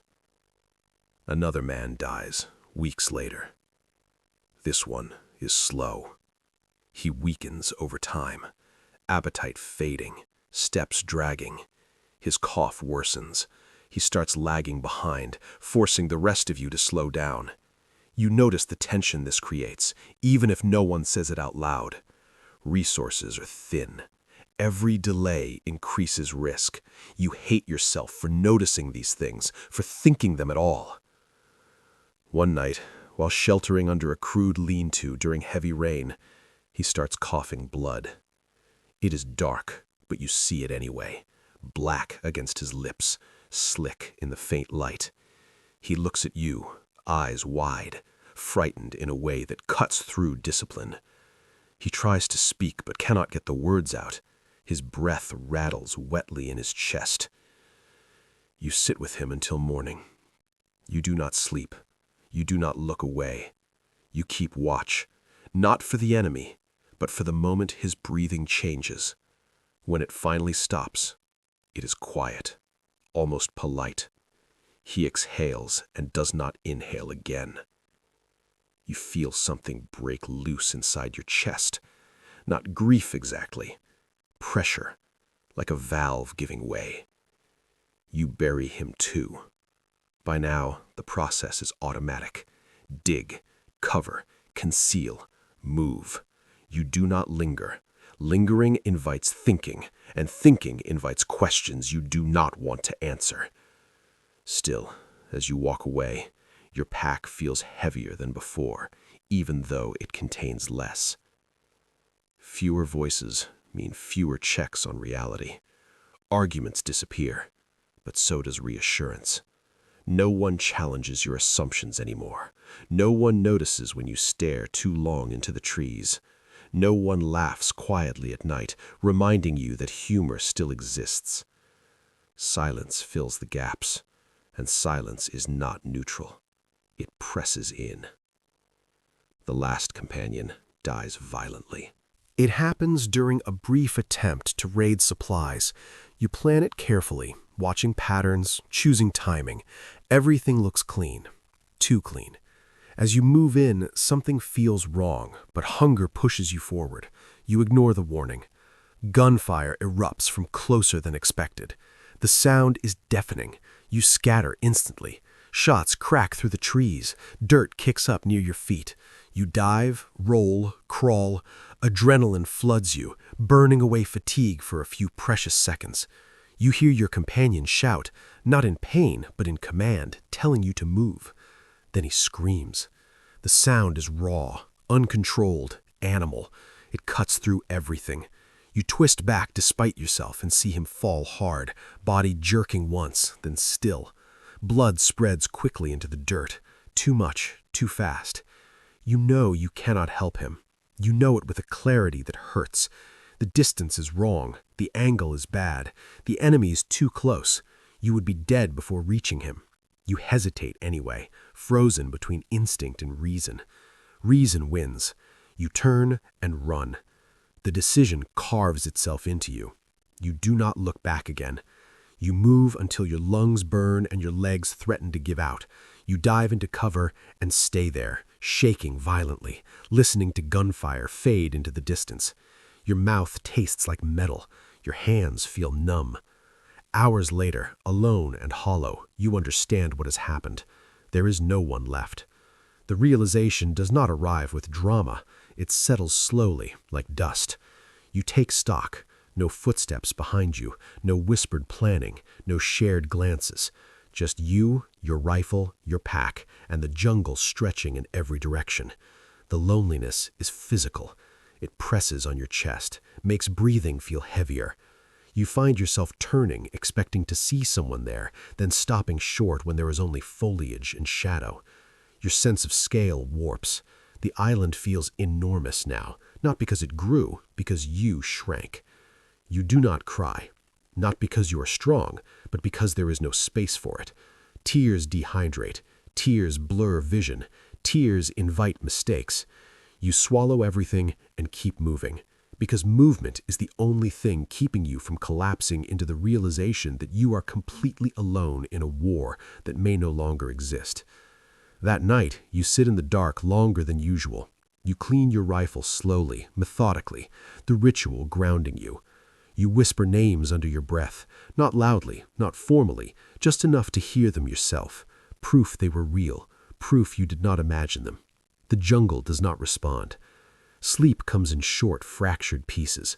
When you wake, you reach out instinctively, expecting another presence, then remember. The absence hits fresh every time, like reopening a wound. You adjust by talking to yourself more, narrating actions, scolding yourself aloud when you make small mistakes. The sound of your own voice keeps the silence from becoming too complete. Days pass, then more. Without companions, your caution increases, but so does your isolation. You avoid villages entirely now. You stop taking risks that require speed or strength. You focus on surviving, not accomplishing objectives. Sabotage feels pointless without coordination. Intelligence gathering feels meaningless without anyone to report to. Still, you hold on to your orders. They become more important now than ever. Without other soldiers, the orders are the only proof that this is not madness, that your suffering fits into a structure however distant. You tell yourself the others died fulfilling their duty. You tell yourself your survival honors them. You tell yourself continuing the mission is the only way their deaths have meaning. Sometimes, late at night, another thought surfaces. If the war really is over, then they died for nothing. You crush that thought immediately. Nothing is worse than pointless death. You cannot allow that interpretation to exist. It would destroy what little stability you have left. You choose belief instead. Belief is heavier, but it holds everything together. The jungle seems to sense the shift. Without the noise and movement of a group, you feel more exposed, even though you are harder to detect. The nights feel longer. The sounds feel closer. Every rustle feels aimed at you personally. You jump more easily now. Your trigger discipline tightens until your finger aches. You are more cautious, but also more brittle. You realize there is no backup plan anymore, no rescue from mistakes. If you are injured, you will die. If you fall sick, you will die. If you make one wrong calculation, there will be no one to drag you to safety. This knowledge sharpens you in some ways and dulls you in others. You move deeper into the jungle, choosing terrain no one wants, steep ridges, dense undergrowth, places where even animals move reluctantly. You trade comfort for invisibility. You accept constant discomfort as the price of survival. And slowly, quietly, something else changes. You stop thinking of yourself as part of a unit. You stop thinking in plural terms. No more we, no more us. Your language becomes singular. Your plans shrink to fit one body. Your identity tightens around the idea of endurance. You are not surviving for reinforcements anymore.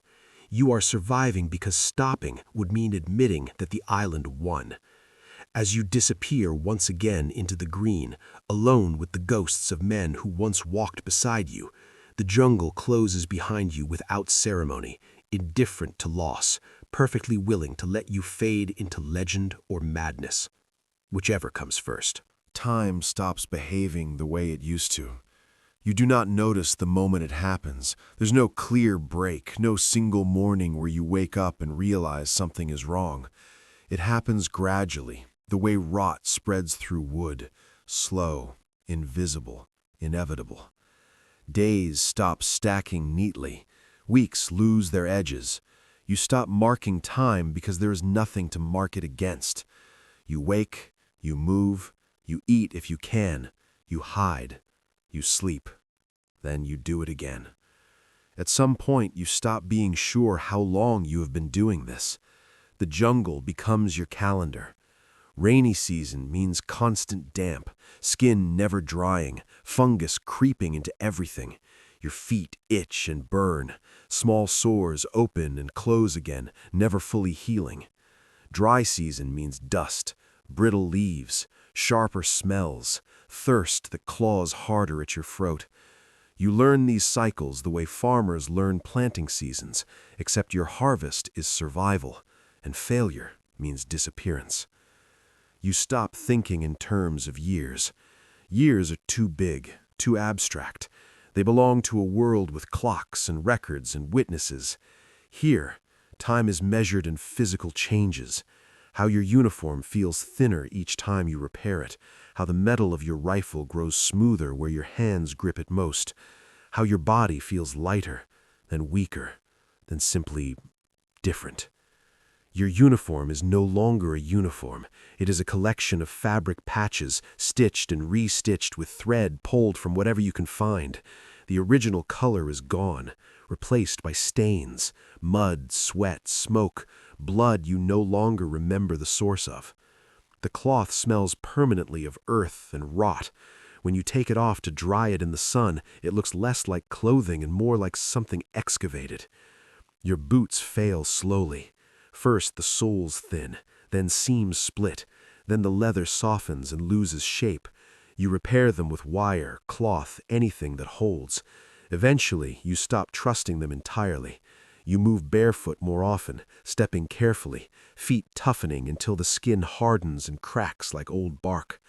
Pain becomes information. You listen to it without reacting. Your body adapts, but not kindly. You are thinner now than you have ever been. Muscle has burned away where it is not absolutely necessary. Your movements are efficient, economical. No wasted gestures, no sudden bursts of energy unless required. You learn exactly how far you can push yourself before weakness sets in, and you never cross that line unless there is no choice. Hunger is constant, but it changes flavor. It is no longer a sharp ache. It is a dull background pressure, like a hand always resting on your stomach. You eat when you can, what you can. Rats, birds, insects, roots. Stolen rice when desperation outweighs caution. You no longer dream of feasts, you dream of adequacy, of eating enough to not feel hollow. Sometimes you do not eat for days. Those stretches are dangerous. Your thoughts slow, your vision narrows. You find yourself staring at the ground too long, forgetting to scan. When that happens, you stop moving and force yourself to rest, even if fear tells you to keep going. You have learned the hard way that exhaustion kills more quietly than bullets. You talk to yourself now without embarrassment, not constantly, not loudly, just enough to keep the edges of your mind from drifting apart. You narrate actions. You repeat plans. You scold yourself when you rush. The sound of your own voice has become a tool, like your rifle or your knife. You also talk to people who are not there, not in full conversations, not in a way that feels dramatic. You mutter comments as if someone is listening. You report observations under your breath. You explain decisions as if justifying them to an unseen superior. This does not alarm you. It feels practical, necessary. Loneliness has become a physical condition. It presses on you the way hunger does, the way heat does. You are never free of it. There are days you do not see another human being, not even at a distance. On those days, the world feels unfinished, like a stage set abandoned after the play ended. Other days, you see villagers from far away, always from far away. You watch them plant, harvest, repair roofs, walk paths openly. Children grow taller, old men bend further. You see the same faces change slowly over time, and the realization unsettles you deeply. People age here. Time is passing. Life is continuing without you. You never reveal yourself. The leaflets stopped appearing long ago, but the idea behind them never left. You still assume any contact is a trap. Too much time has passed for safe surrender.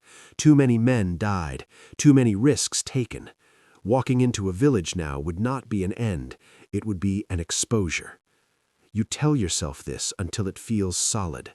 Your mission has narrowed to one word: endure.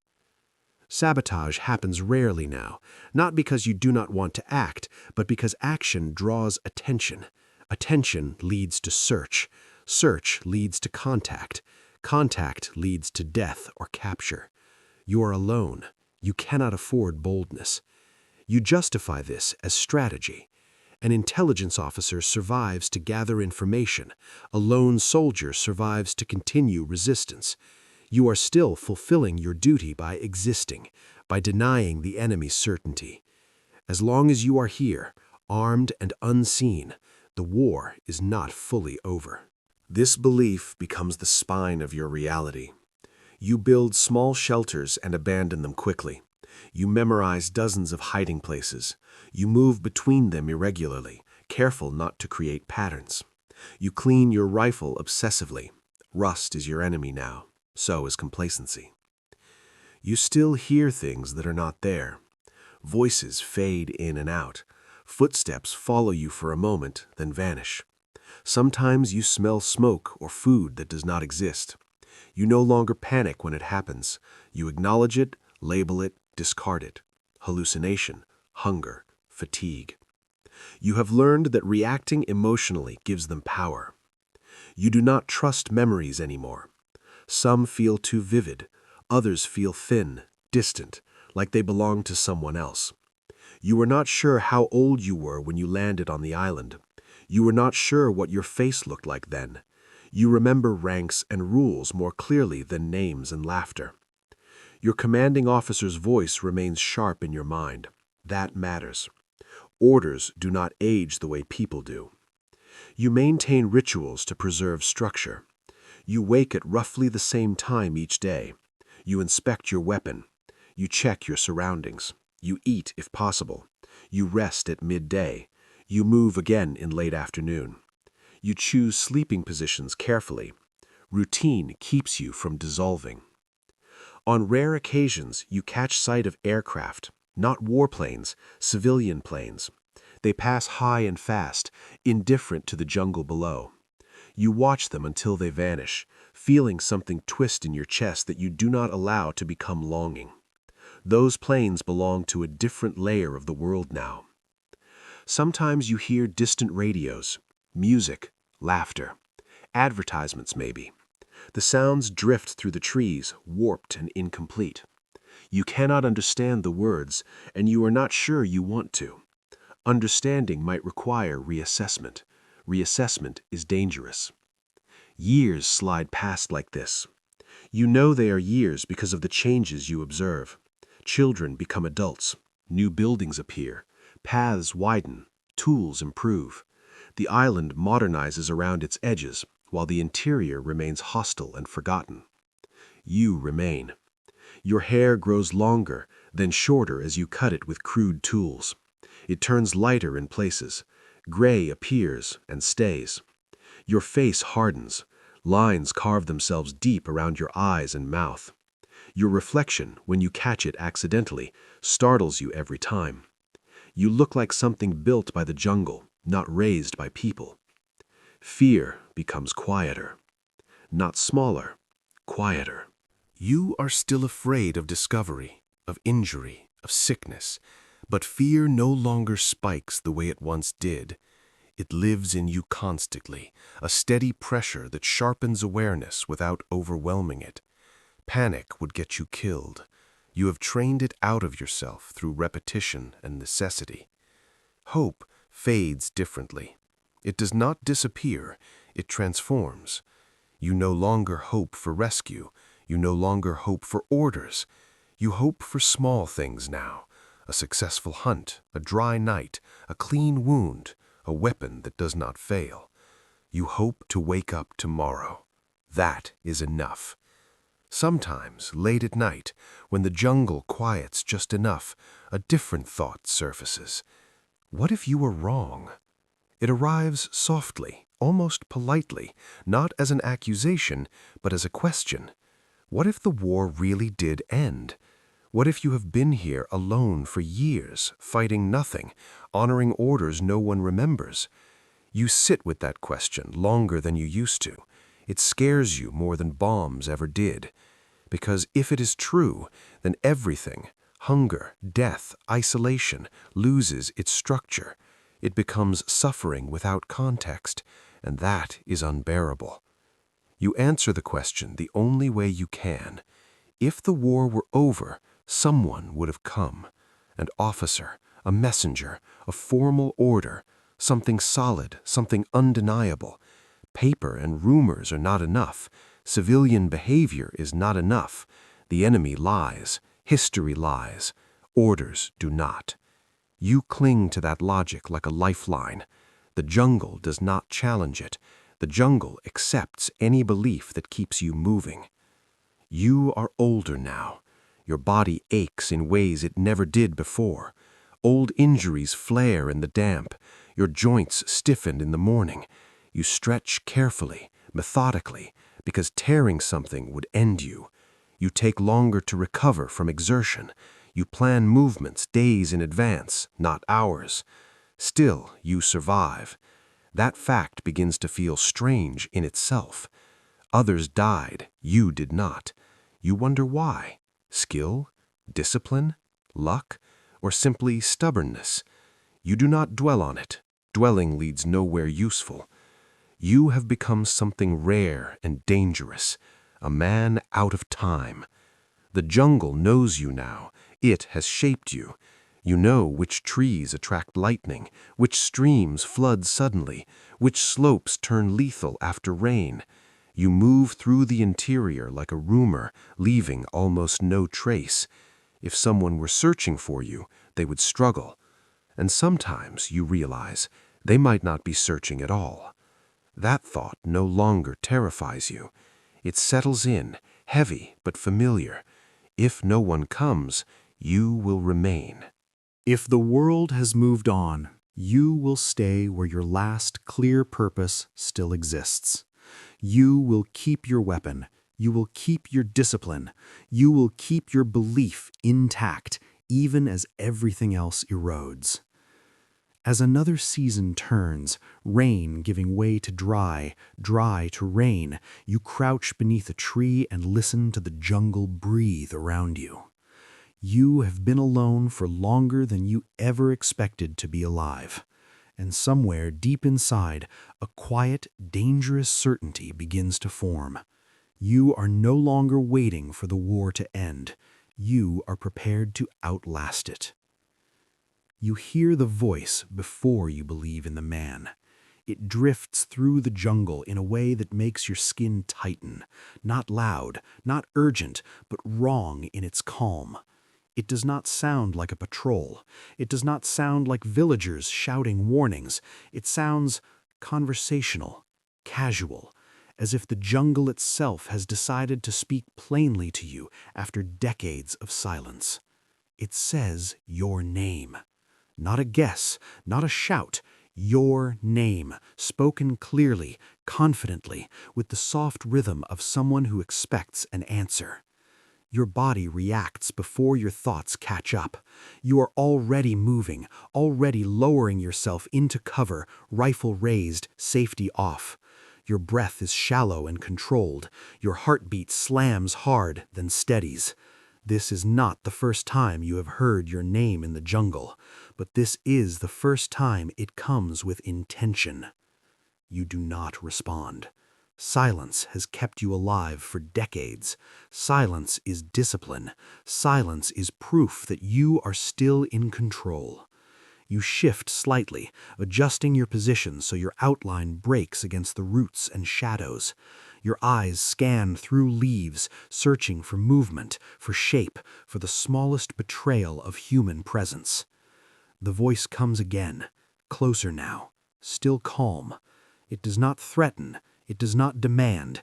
It speaks as if you are already known, already acknowledged. That is what unsettles you most. Enemies shout, enemies bluff, enemies try to scare you into mistakes. This voice does none of that. It sounds patient. Your finger tightens on the trigger just enough to feel the pressure. You remind yourself that this is exactly how traps begin. Friendly tones, familiar names, false reassurance. You have outlasted every other attempt.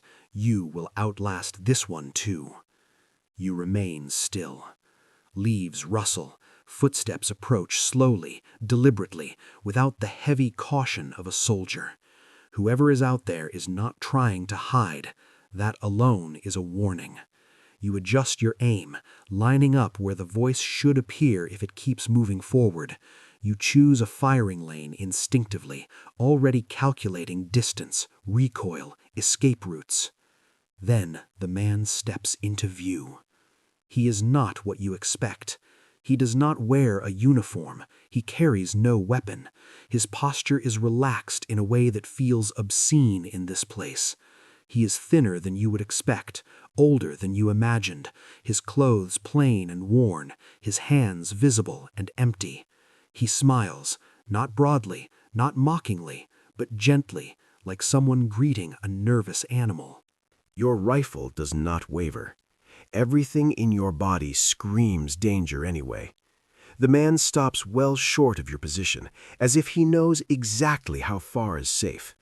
He does not step closer. He does not crouch. He simply stands there, framed by green and shadow, exposed in a way no enemy would choose. He speaks again. He tells you the war ended long ago. You feel something cold tighten behind your eyes. You have heard this before. Leaflets, rumors, villagers, voices carried by wind and exhaustion. This is just a more elaborate version, a more committed deception. The enemy has finally decided you are worth the effort of a human messenger. You do not lower your weapon. You do not answer. The man does not seem offended. He talks anyway. He tells you about Japan, about years passing, about surrender, about peace treaties and rebuilding. He uses dates that feel unreal, too large, too absurd to be true. He describes a world that kept moving while you stayed still, a world where the war you are still fighting became history. You feel anger rising, sharp and defensive. This man is dangerous not because he is armed, but because he is calm, because he sounds certain, because certainty has weight, and weight can crack even hardened things. You watch his hands. They do not shake. You watch his eyes. They do not dart. He is not afraid of you in the way enemies usually are. That frightens you more than fear ever could. You interrupt him, not with words, but with motion. You shift your stance slightly, making sure he sees the rifle clearly, making sure he understands the boundary. The message is simple. Come closer and you die. He nods. He respects it. That small gesture unsettles you deeply. He says he will leave food. He says he will come back. He says you do not have to decide anything today. His voice does not rush. He does not sound like someone trying to win an argument. He sounds like someone stating facts he believes are already settled. You feel the old defenses rise automatically. No orders from command, no written confirmation, no recognizable authority. You tell yourself this is another psychological operation, more patient than the rest. The enemy has finally realized that starving you out mentally might succeed where force failed. The man backs away slowly. He does not turn his back on you. He does not run. He simply retreats, step by careful step, until the jungle swallows him again. The leaves close behind him. The sounds return to normal, as if nothing happened. You stay frozen long after he is gone. Your muscles ache from tension. Your jaw hurts from clenching. Your hands tremble slightly now, betraying you after the fact. You lower the rifle only when you are certain you are alone again. Food appears where he said it would, cleanly wrapped, placed deliberately, too deliberately. You do not touch it at first. You circle the area, scanning for traps, for signs of observation. Nothing. The food just sits there, silent and patient like the man was. Your stomach tightens painfully. Hunger surges hard at the sight. You hate that your body reacts so strongly.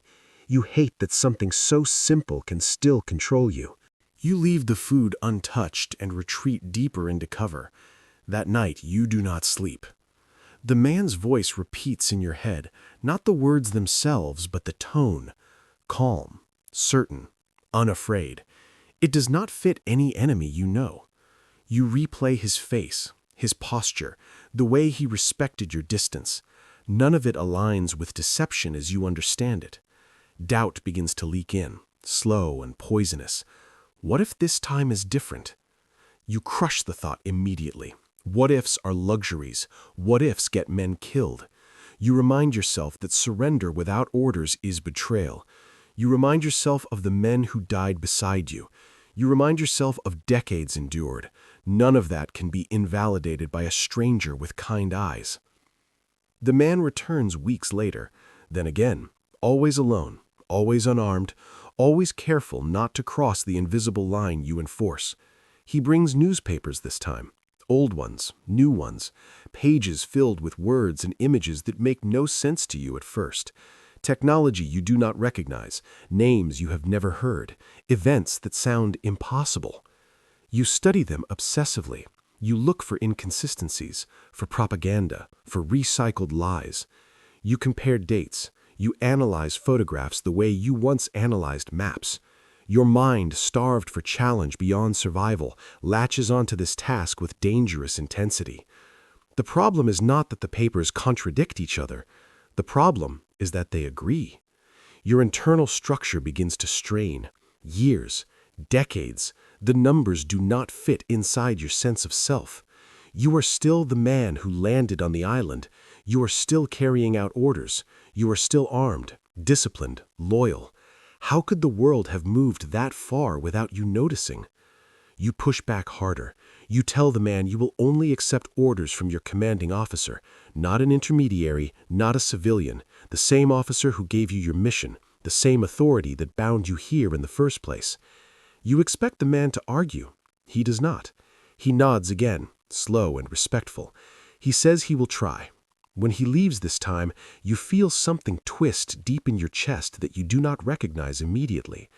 It is not hope. It is not fear. It is anticipation. That realization alarms you more than anything else so far. Months pass. You return to routine, but it feels thinner now, less absolute. The jungle feels the same, but you do not. Every task carries an extra layer of thought.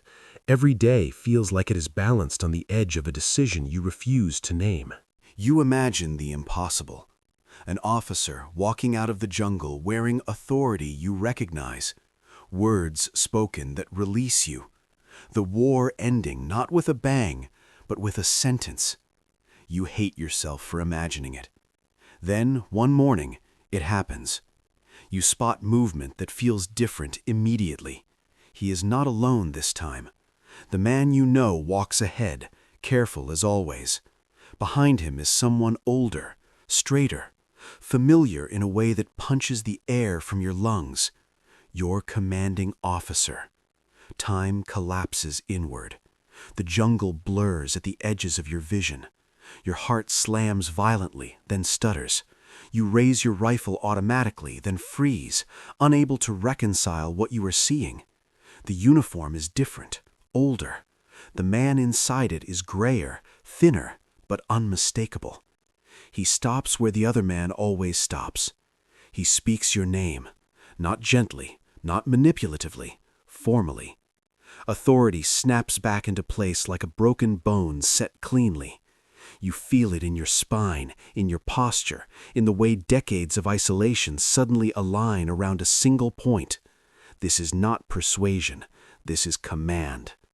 He reads the order, relieving you of duty. The words fall into the jungle and do not echo. They do not explode, they simply exist, heavy and undeniable. You understand them instantly. You understand them too well. Your hands begin to shake violently, not from fear, from collapse. Everything you built your survival on, every belief, every justification, every endured misery, buckles at once. The war does not fade, it implodes inward, tearing down the structure that held you upright for nearly 3 decades.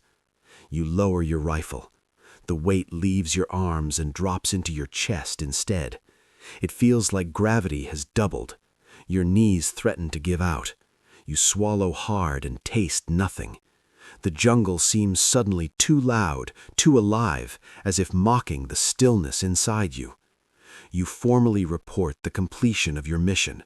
The words come out automatically, drilled too deeply to fail. When you finish, there is nothing left to say. Silence stretches, thick and unbearable. You hand over your weapon. Your fingers linger on it longer than necessary. The metal is worn smooth by your hands. It has been with you longer than any human. Letting go feels like amputation. When it finally leaves your grip, something fundamental goes with it. You stand there, unarmed, exposed, suddenly fragile in a way you have not felt since the first days on the island. The jungle does not feel protective anymore. It feels indifferent, as if it has already moved on to the next thing. As you are guided out, step by careful step, you look back once. The trees stand exactly as they always have, unchanged, unconcerned. They do not acknowledge your departure. They never acknowledged your endurance either.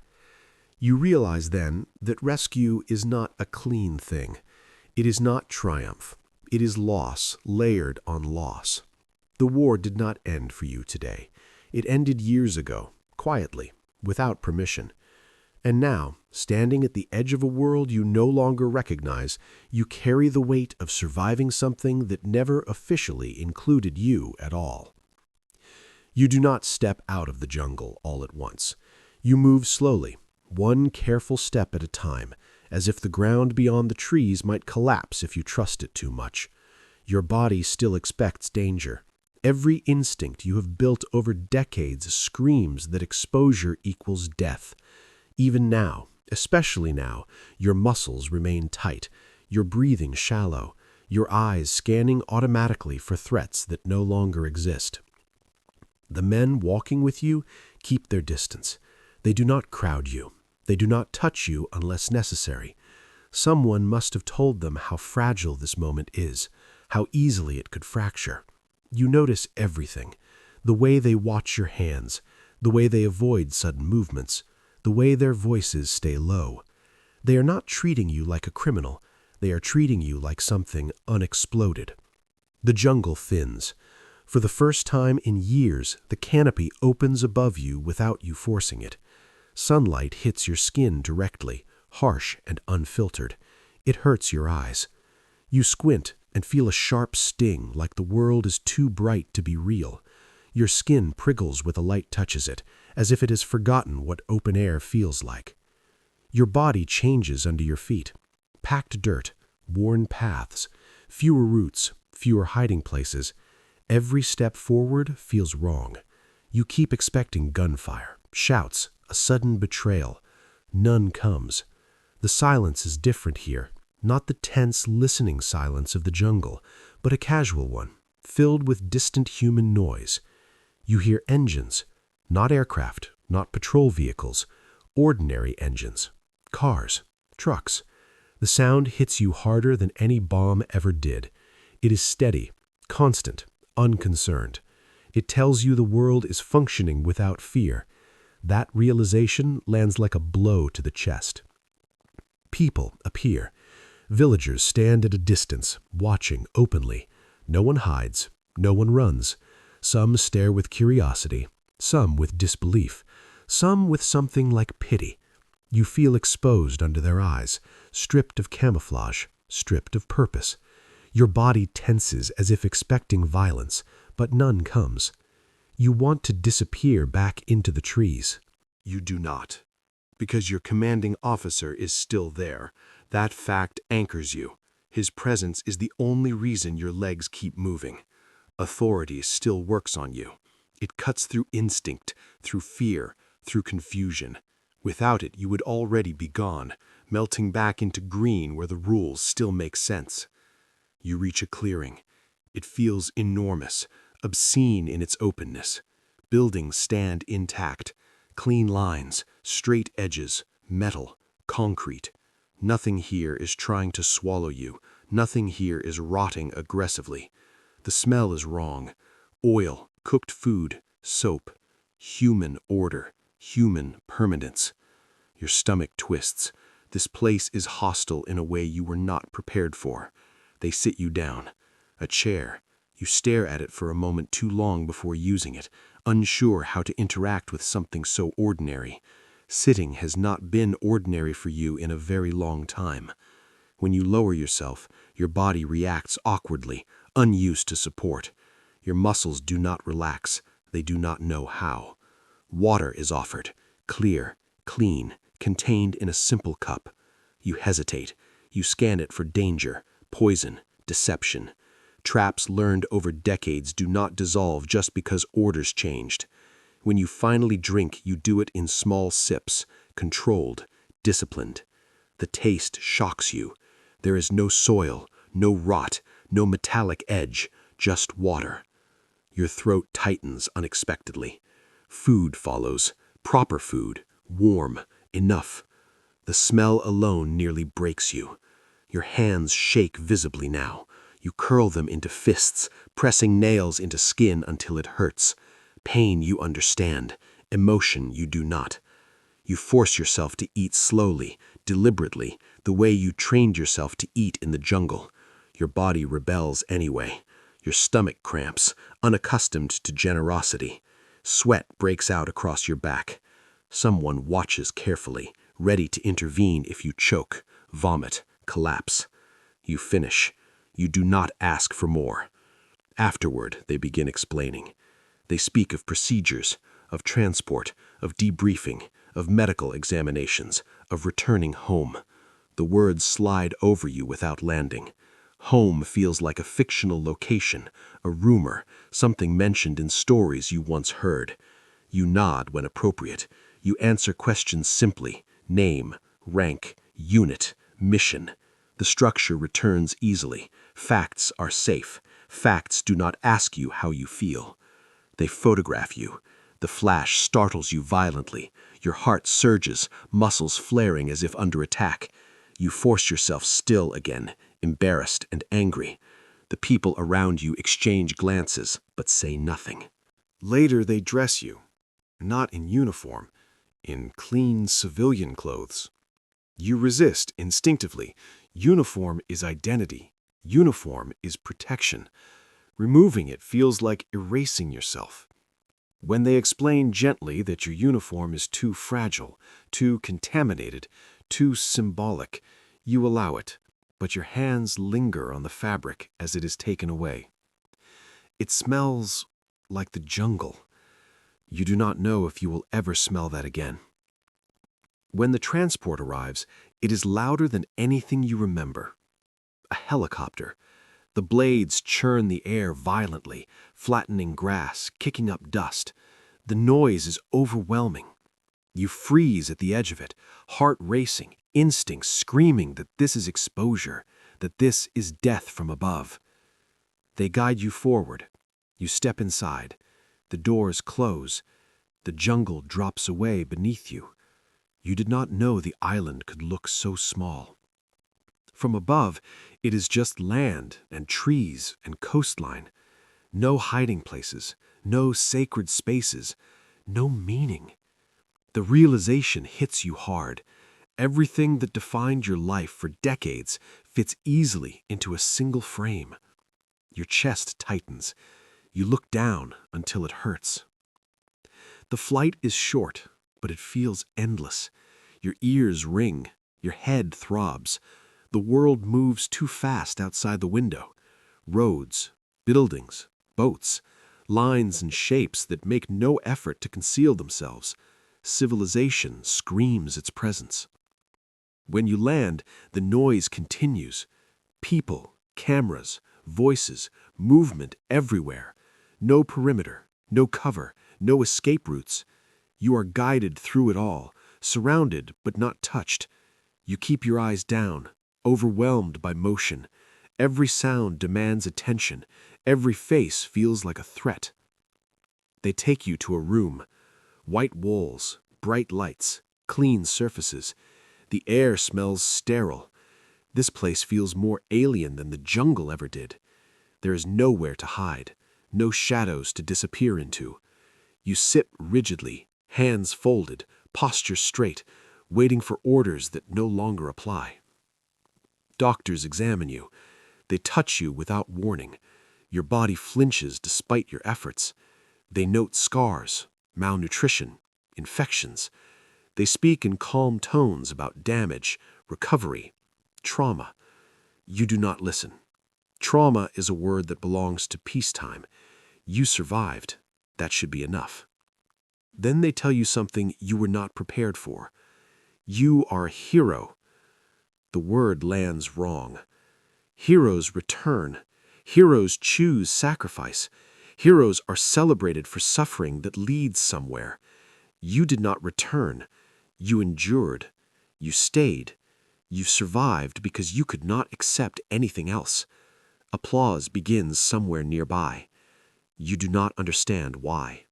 Your heart starts racing again, not with fear, but with pressure. You feel too visible, too exposed, too misunderstood. The noise builds until it feels like it is pressing inward, crushing something fragile in your chest. You want silence. You want trees. You want the simple clarity of danger and survival. Instead, you are guided forward, introduced, named, photographed again. Your face appears in mirrors and glass, older and stranger than you expected. You barely recognize yourself. That night, they put you in a bed. A real bed. Soft, elevated, safe. Your body does not know what to do with it. You lie rigid on top of the sheets, boots removed, hands clenched at your sides. The room is quiet, but not jungle quiet. It hums with electricity. The lights are too steady, the walls too close. You feel trapped in a box designed for comfort. Sleep does not come. Every time you close your eyes, your body waits for an attack that never arrives. Your breathing stays shallow. Your heart refuses to slow. The mattress feels like it might swallow you. You miss the hard ground. You miss knowing exactly where every sound comes from. At some point, exhaustion wins. You dream of the jungle, but it is wrong. The trees are too neat, the paths too wide, the danger absent. You wander without purpose, rifle missing, orders gone. You wake in a cold sweat, gasping, disoriented, reaching for a weapon that is no longer there. Your hands grasp empty air. The truth settles in slowly, heavily. You were rescued. But rescue did not bring relief. It brought collapse. Everything that kept you alive, discipline, suspicion, isolation, belief, no longer fits the world you are standing in. The war is over, but the habits of war are still inside you, deeply embedded, refusing to release their grip. As you lie awake in the dark, listening to the unfamiliar sounds of safety, one realization presses in with terrifying clarity. Surviving the jungle was the easy part. Now you have to survive peace. You wake up expecting the jungle to correct you. That is the first instinct that greets you each morning, the certainty that something is wrong and the environment will punish you for it. Your eyes open fast, your muscles tense, your breath catches halfway in. For a fraction of a second, you wait for insects, for damp air, for the weight of leaves pressing down on you. Instead, there is a ceiling, flat, white, clean. The realization hits every time, sharp and disorienting. You are indoors. You are safe. You are surrounded by walls that do not breathe, do not move, do not listen. The silence here is unnatural. It does not feel earned. You sit up too quickly, heart racing, scanning the room for threats that are not there. The bed creaks softly under your weight. That sound alone makes your jaw tighten. Noise inside shelter is dangerous. Noise carries. Noise reveals position. Your body does not care that this is a hotel room, a hospital room, a government facility. It reacts as if exposure is imminent. Your hands search for your rifle. They find nothing. That absence is a wound that never quite closes. You dress slowly, awkwardly, in clothing that does not feel like yours. The fabric is light, unfamiliar, designed for comfort instead of durability. It does not resist the world. It does not protect. You miss the weight of your uniform, the way it reminded you who you were supposed to be. Without it, you feel unfinished. Outside, the world moves too fast. Cars pass without caution. People cross streets without scanning corners. Conversations happen openly, loudly, with laughter and distraction. No one checks rooftops. No one watches tree lines. No one flinches at sudden sounds. This behavior feels reckless to you, bordering on suicidal. You find yourself automatically calculating cover, noticing how exposed everyone is, how easily something terrible could happen. But nothing happens. That is what unsettles you most. You are escorted through airports, through streets, through buildings full of glass and light. Everywhere you go, people stare, cameras appear, microphones, questions. You hear your name spoken by strangers who say it easily, casually, as if it belongs to them now. They call you a hero. The word follows you everywhere. Hero. It does not fit. A hero returns to something. A hero chooses sacrifice with an end in sight. You did not return. You persisted. You survived because stopping meant collapse. You were not brave. You were consistent. You try to explain this once. The person listening smiles politely and nods, already preparing a simpler story. They want resilience, loyalty, patriotism. They want a clean narrative with sharp edges and a satisfying conclusion. They do not want 30 years of hunger, confusion, hallucinations, and fear that never found a release. You stop explaining. Explanations cost energy. In Japan, everything feels smaller and louder at the same time. Rooms are compact, streets are dense, sound bounces everywhere. Voices, music, machines, advertisements. There is no escape from stimulation. Your nervous system never rests. You feel constantly on alert, scanning faces, tracking movement, cataloging exits. Crowds make your skin crawl. Too many variables, too many angles. At night, sleep becomes a negotiation. You lie down in a bed that is too soft, too forgiving. Your body sinks when it expects resistance. You wake repeatedly, heart pounding, convinced you heard movement just outside your field of vision. Sometimes you sit upright before you are fully awake, breath ragged, eyes searching for danger. When you do sleep, the dreams are relentless. The jungle returns in fragments, not as it was, but as your mind reshapes it. Trees merging with city streets, helicopters tangled in vines, villagers wearing the faces of your dead companions. You run through places that shift beneath your feet, unable to find cover, unable to reload a weapon that will not appear. You wake drenched in sweat, fists clenched, throat raw. Doctors call this trauma. You do not like the word. Trauma sounds passive, like something that happened to you while you waited. You did not wait. You acted. You adapted. You endured. Reducing that to a diagnosis feels like erasing the discipline that kept you alive. They tell you your reactions are normal. That word angers you more than it should. Normal compared to what? You are interviewed again and again. Officials, journalists, scholars. They ask about dates, locations, decisions. They ask why you did not surrender, why you did not believe the leaflets, why you stayed so long. You give the same answer each time.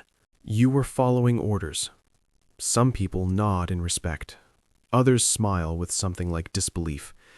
A few look at you with pity, as if obedience itself is a flaw. You notice the judgment, even when it is unspoken. In this world, loyalty without flexibility is treated as a curiosity, not a virtue. You feel out of place everywhere. Supermarkets overwhelm you. The sheer volume of food makes your stomach knot. Rows and rows of options, abundance stacked without fear of running out. You find yourself counting instinctively, calculating how long it would last, how it would be rationed. People reach casually for items you once risked your life to steal a handful of. You eat carefully. Your body still expects scarcity. You stop before you are full. You hide food without realizing it, tucking small items away in pockets or drawers. When you catch yourself doing it, shame flares hot and immediate. You force yourself to put things back. Still, the instinct remains. People ask you about the future. The question feels absurd.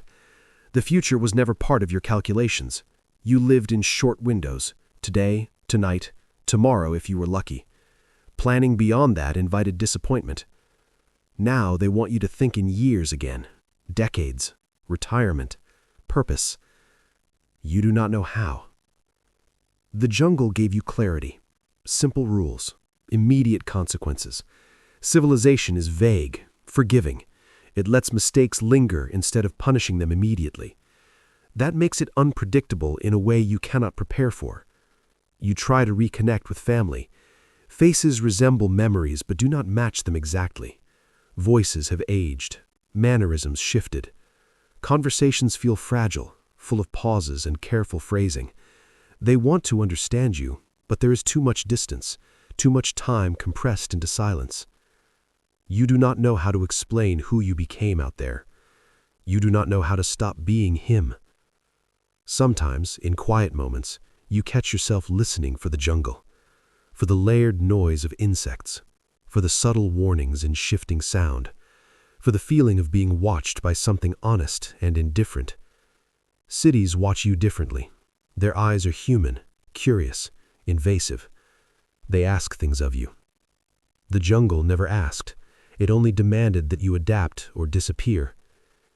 You begin to realize that rescue did not bring you back to the world you left.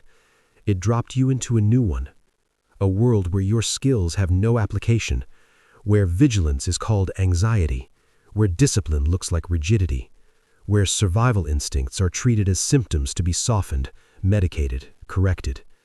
You feel yourself resisting that correction, not because you want to suffer, but because suffering shaped you into something functional.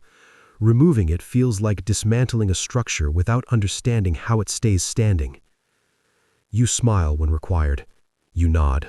You thank people. You accept honors. You do everything asked of you because compliance is familiar. But inside, something remains tight, coiled, unfinished. At night, when the city quiets just enough, you sit by a window and stare out at lights that stretch farther than the jungle ever did. The world feels vast again, but not in a way you can navigate. You are not lost exactly. You are unanchored. The war is over. The mission is complete.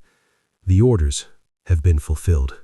And yet you remain alert, listening for something to justify the tension that never leaves your body. Because deep down you know the truth you cannot say out loud. You did not come home. You survived into a place that no longer knows what to do with the man the jungle built. And the hardest part is realizing that the island let you go, but the war did not come with you, leaving you alone to carry it forward in a world that insists it is finished.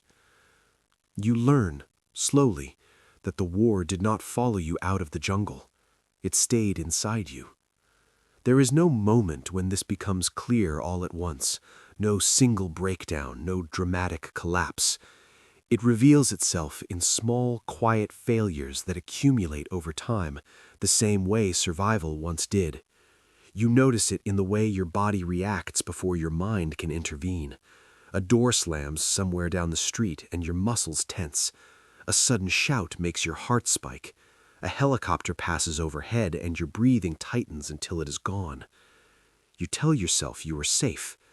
Your body does not listen. You try to build a life. That is what everyone expects. They speak in terms of recovery, adjustment, moving forward. They assume time will do the work if you let it. Time, after all, is what ended the war. Time is what carried the world past you while you stayed behind. But time feels different now. In the jungle, it was an enemy you learned to manage. Here, it is loose, unstructured, demanding things you do not know how to give. Days stretch without purpose. There is no immediate threat to shape your decisions, no clear objective to anchor your actions. You wake up and the question is not how to survive, but why you are doing anything at all. That question is more dangerous than hunger ever was. You keep routines anyway. You wake early. You make your bed with precision. You clean even when nothing is dirty.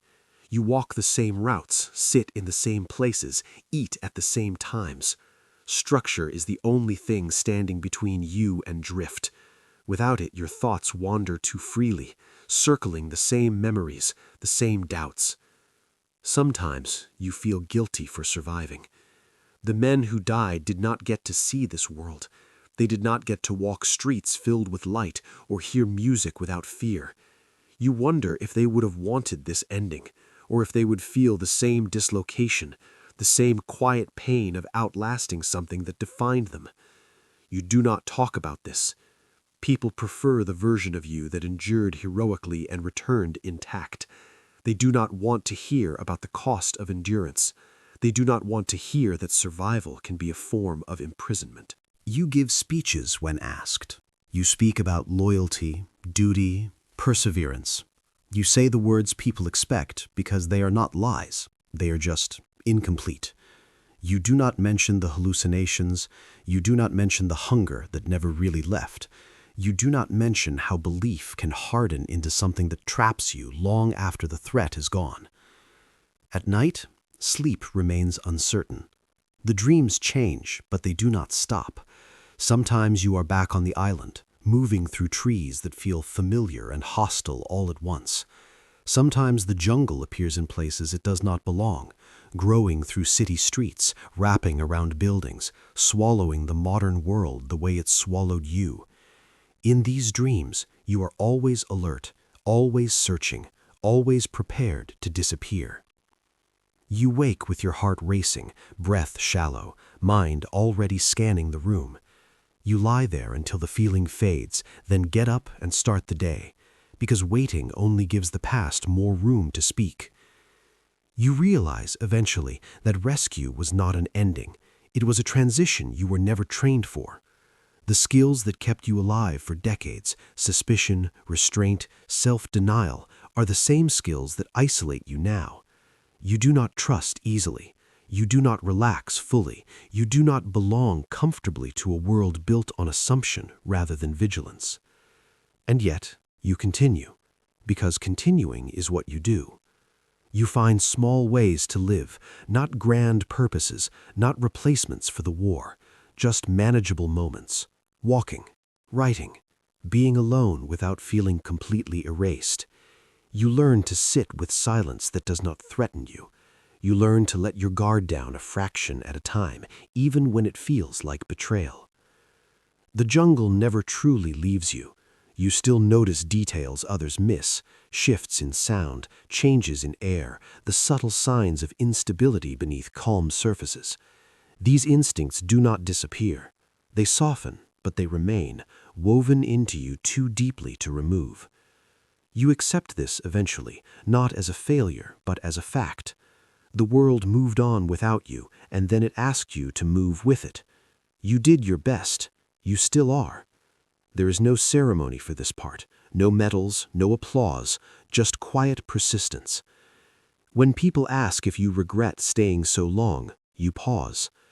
Regret assumes choice in the way peace understands it. Out there, choice was narrower. Choice was shaped by orders, by belief, by the fear of meaningless death. You did not stay because you wanted to. You stayed because leaving without certainty felt worse than enduring without end. That truth does not fit neatly into history books, so you keep it to yourself. As years pass, the story of you becomes simpler in the public mind. A soldier who did not surrender, a symbol, a lesson. The complexity fades, the suffering becomes abstract. You watch this happen with a detached calm, understanding how narratives work. You know the fuller version will die with you. And that is all right. Because in the end, the war did not defeat you. It reshaped you. You outlasted something that was never meant to be outlasted. You carried belief beyond its expiration date and survived the collapse when it finally gave way. That endurance cost you clarity, comfort, and peace, but it did not erase you. You are still here, not as a soldier waiting for orders, not as a ghost trapped in the jungle. Just a man who lived through a war long enough to see it end twice, once for the world and once, slowly, painfully, inside himself. And as you sit quietly, listening to a world that no longer needs your vigilance, you understand the final truth of your survival. The war ended, but endurance became your language, and learning how to live without it is the last, hardest mission you will ever face.